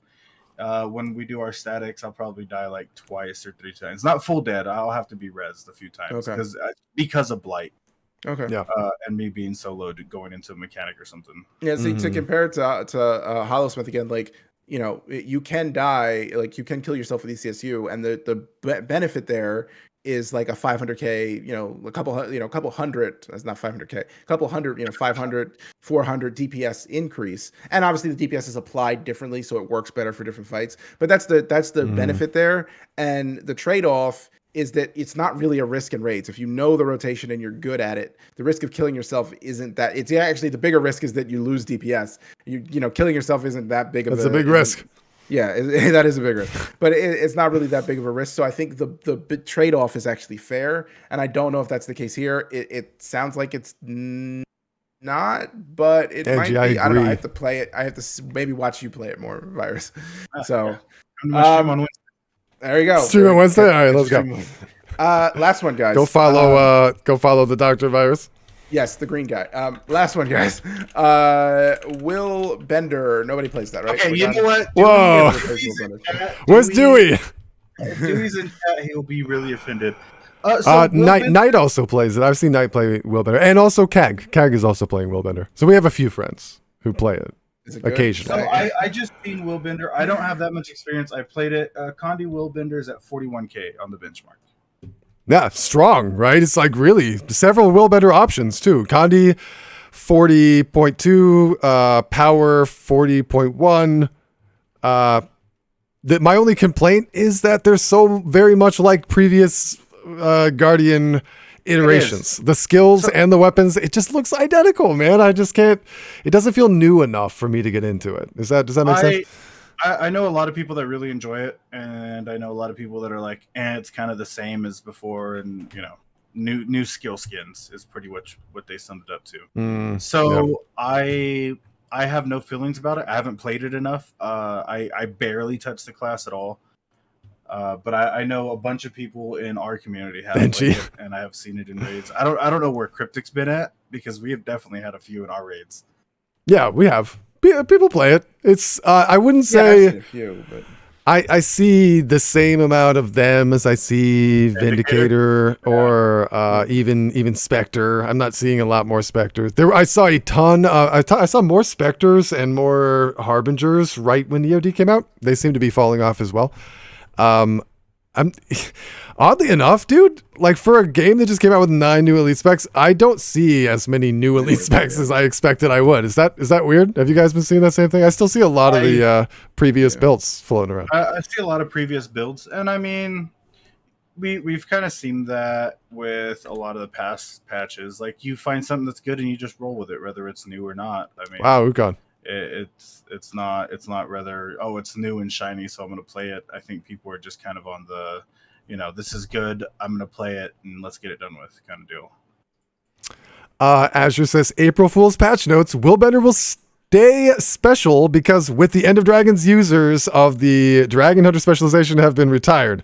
Selecting Dragon Hunter will now unlock a relaxing new set of skills, allowing the player to immerse themselves into a life as a retiree because there are no dragons to hunt anymore. That is amazing. What Azure doesn't realize, this expansion is called Guild Wars 2 Endless Dragons, and they will Endless Dragons. Oh no, we all become dragons ourselves. So I think we need more experience with Willbender. Just looking at it, quickly here. I mean, it doesn't seem like it's significantly out of line. I will say that the power one looks fine. The Condi one looks like it is a simpler version of Firebrand. And again, here we go with more simplification of things that do more damage than their more complicated counterparts. But and that's something we talked about earlier. Is like that just seems to be the direction it's going. Whether we like it or not, it seems to be the direction it's going. And I'm with you, Cryptic. I feel like you should be rewarded for playing harder. For roles, Yes, you should be rewarded. Cryptic should be rewarded for. Thank you. Yeah, all of us should be punished. Donate to Cryptic Studios. Wrong game, man. Wrong game. Well. Cryptic Studios makes a lot of games, not Guild Wars 2. So that's pretty much it with the elite specializations. We should probably do something like this on the specializations as a whole, like where we feel things should be moved around and. How we feeling about different ones. I mean, I don't know. I could talk about Hollowsmith forever. What's a Hollowsmith? Just play Mechanist. Oh my god. You used to play a lot of Hollow. I love Hollowsmith. Yeah, don't get me wrong. Hollow. I used to say the same things about Hollow that I was saying about Mech. Right? That it's very strong, very viable. There's like 4 different ways you can play it based on what you want. That to me is considered really good balance. I just really like that. I mean, if there's anything you should take away from all this discussion, is that, especially considering Mechanist didn't get nerfed in this last patch, is that if you have not picked up a class for raids for any kind of PvE endgame right now, you should pick Engineer and learn those different builds, because you will have a spot in every group doing something, whether it's a support, whether it is a DPS power, or whether it is a Condi damage, you will have, or a hybrid. It has something that is viable for all of those and is good for all of those, not not even mediocre, just really good. Yeah, you can find something in every spot. That's the Condi Core NG, Condi Scrapper, Hammer Scrapper, Hybrid Quickness Scrapper, Heal Scrapper, Power Mech, Condi Mechs, other Condi Mech, Support Mech, Hybrid Mech. Hollow-Smith, it's just insane. You can just play one character, get some legendary armor, and rock every role in the game. That's why you've probably seen it, the 10 engineer raids that are going around. I've seen a bunch of them. Like, you can easily do 10, and not even like crappily. Like, that's a solid group right now. You could have a very strong engineer group from top to bottom. We've actually done a couple of those, and it's ridiculous how well it works. Actually, yeah, dude. Like it's really, really crazy. Because it's not a meme, and none of those choices are memes. None of them. They're all strong. So. Oh yeah, I mean, you got Quick Scrapper. You know, like you were just rambling them off a second ago. You got different variants of Mechanist. You know, hollows, all kinds of stuff. It's really so many. Has come to. So, I know we were going to talk about the future of PvE. I don't know if that's. We could push that to the next podcast. What do you mean? We're only 3 hours in. Jeez. Azure says, when are we going to do a 10 Vindicator run, Merrick? Boy, could you imagine 10 Vindicators leaping up in the air at the same time? Do you know, so if you don't know, Vindicators can take a trait that makes their landing impact bigger and it heals. So you like leap onto people to support them. Or leap onto enemies and kill them. I think it could be fun. I think it could be fun to do that. Can I suggest that we do a 10 Revenant run and just take 2 heal Alack revs? Yes. And then everybody else Vindicator, because Vindicators give themselves quickness. So you should be able to maintain yourself. Yeah, you can give yourself a lot of quickness. You can, yeah. And just have alacrity and quickness, and that's it. Dude, let's do this, man. Let's start doing some of these memes. Let's do. We'll start with NG because that's probably the most viable. We could probably do Mesmer would be easy. That'd be the next one, right? Let's start doing some of these. We'll start setting them up in the Discord. Let's have like a meme raid day every week. Down. That'd be super fun. I think a lot of the community could have fun with that too, because they can of each class going into raids like that. Yeah, I think that's probably a good place to stop. We definitely have some extra things that we could talk about. All of the other elite specs that are still being changed. Just because there's 9 new elite specs doesn't mean that the previous ones aren't getting balanced and still have a very big role to play in modern meta composition. It might be nice to do a light armor podcast about all of that, and then do a medium armor podcast, and then do a heavy armor podcast. You mean like, oh, I see, to break them up.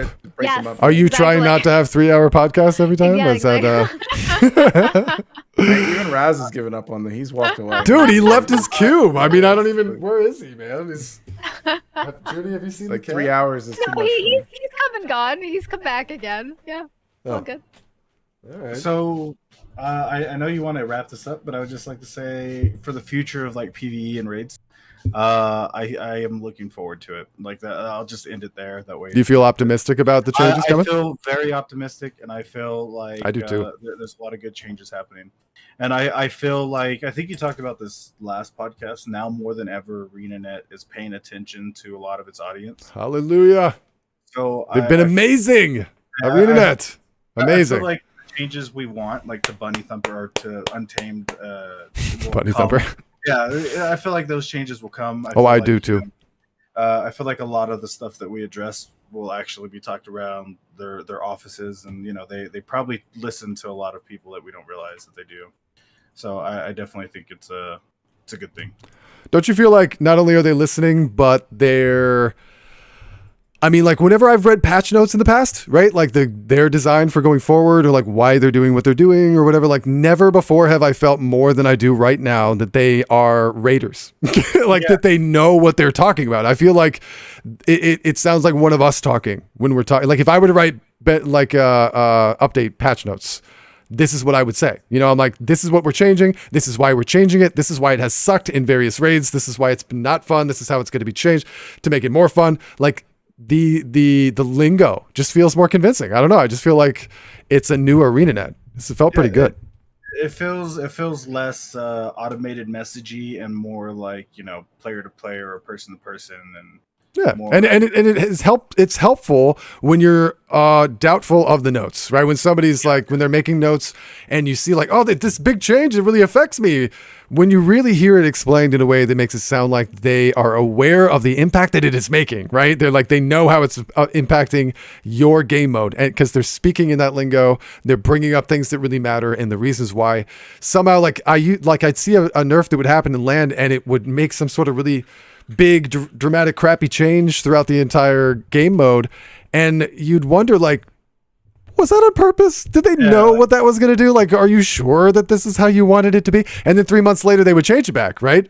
And it would always take a while. Like, you have to wait for the quarterly update, but then they would sort of like change the dynamic again. I'm like, I knew you didn't mean it. I knew you didn't mean to do that. That was an accident. Like, now I feel like I just have more trust. I think that's I mean, we're getting updates like every 2 weeks right now. Like, we're getting patches. That's crazy. It is insane, especially after a freaking expansion drop, right? Yeah. Which is, they should be so busy. And they are, because half the patches are world polish, 87,000 bug fixed. You know what I mean? Like, they're doing that too, but they're also addressing some of this cool balance stuff. I don't know. If I were to give ArenaNet, like, my review of the expansion was positive, but the review of just sort of ArenaNet going through the expansion process has been positive, which is awesome. I wholeheartedly agree with you. I think that ArenaNet is going in the right direction here. We talked about this before. My only concern with PvE at least is that they are actually becoming experts in raiding and not just parroting what they are seeing from others. You can being told. Or being told. You can easily pretend to know what you're talking about and not actually have, experience is the best teacher. I want them to actually be experiencing these things and see what's actually happening. Sure. And not just listening to what someone else is Time saying. catalysts. One person's vision of the game should not direct the entire game. And I don't, I'm not claiming that is what is happening at all. We will see. We will see with the cautiously optimistic. Updates. Yeah. If Spirit and Banner updates are great, then we're great. If they're not, then maybe not. I still think that it's the right move. So I that's why I'm optimistic. I actually think that the removal of those kinds of things is probably good.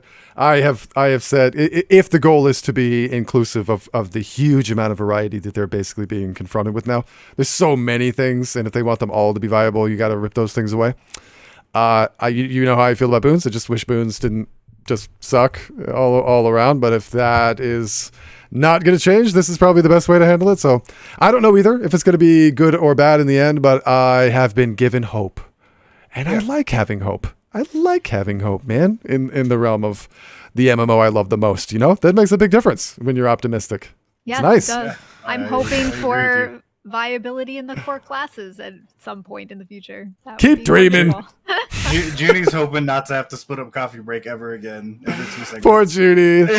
Hey, Judy, before we go, what is your favorite elite spec? And if you could have one build changed in some way to make it more raid viable for you, what would it be? Oh gosh. On the spot. I'm gonna make you so big. As you know, I've only really looked at the Mechanist and what are you doing? And the Mesmer. So out of those two, like I said, I would probably, and I said this in the beginning of the podcast, but I would probably bring back the heal toolkit for Mechanist. I think that would fix a bunch of little things. Yeah. But there's no build that you would like to play that is not currently viable in the raid meta? Oh, absolutely. I would bring back Core Mesmer. Core Mesmer.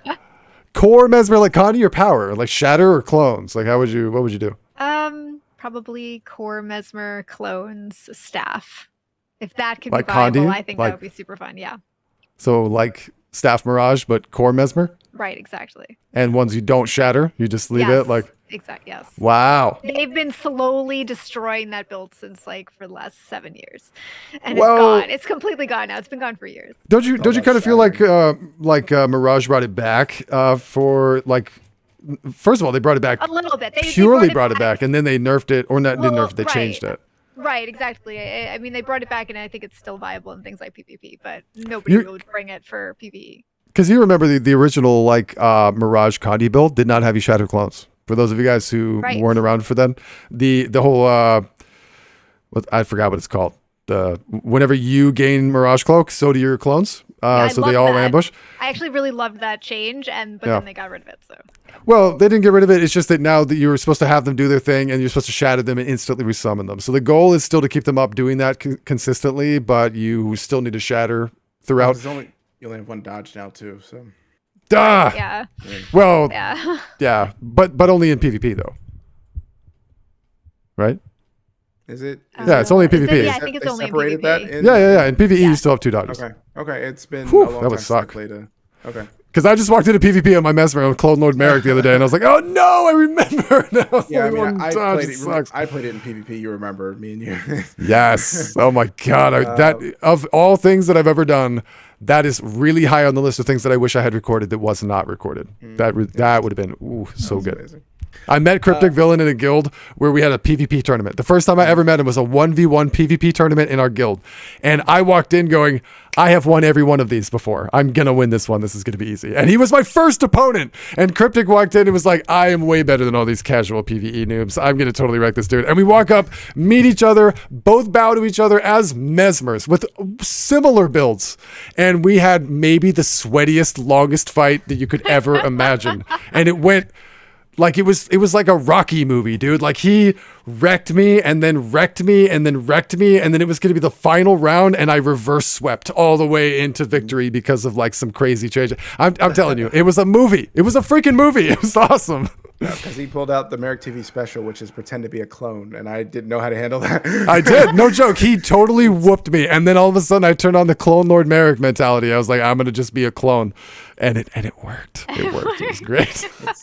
I wish Empress was still here because she would be like, because I did the same thing. I did the same thing to Empress. Empress, I love you.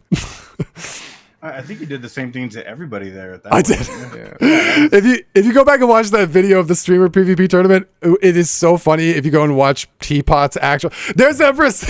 Yay, Empress. If you go, I love you so much, Empress. If you go back and watch and listen to Teapot's commentary, it is the funniest part. Like you must listen with his commentary. Don't watch my stream. Go watch his because they're just sitting there making fun of me the whole time. They're like, he's just standing still. What is he doing? He's at a wall. Why is this camera in a wall? He can't even see. He's just staring at the floor. I think he's pretending to be a clone. He's really good at pretending to be an NPC. That is his entire mission here. This is so dumb. And then it ended up, working, I guess. Very effective. Empress, let's PvP again soon.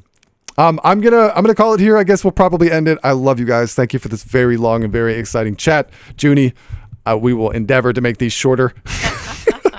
Going forward. Thank you guys again for Marek. You just get to edit this one. Oh no, please. That's the That's awful punishment. In fact, you have to edit it and edit out the My Little Pony discussion that you guys sprung on me in the middle of this I'm going thing. to edit that out and make that its very own YouTube video so people don't have to listen to the whole podcast if they Oh just my want goodness. to see the April Fool's joke. Yeah. No, it was terrible. No point, you beautiful bastard.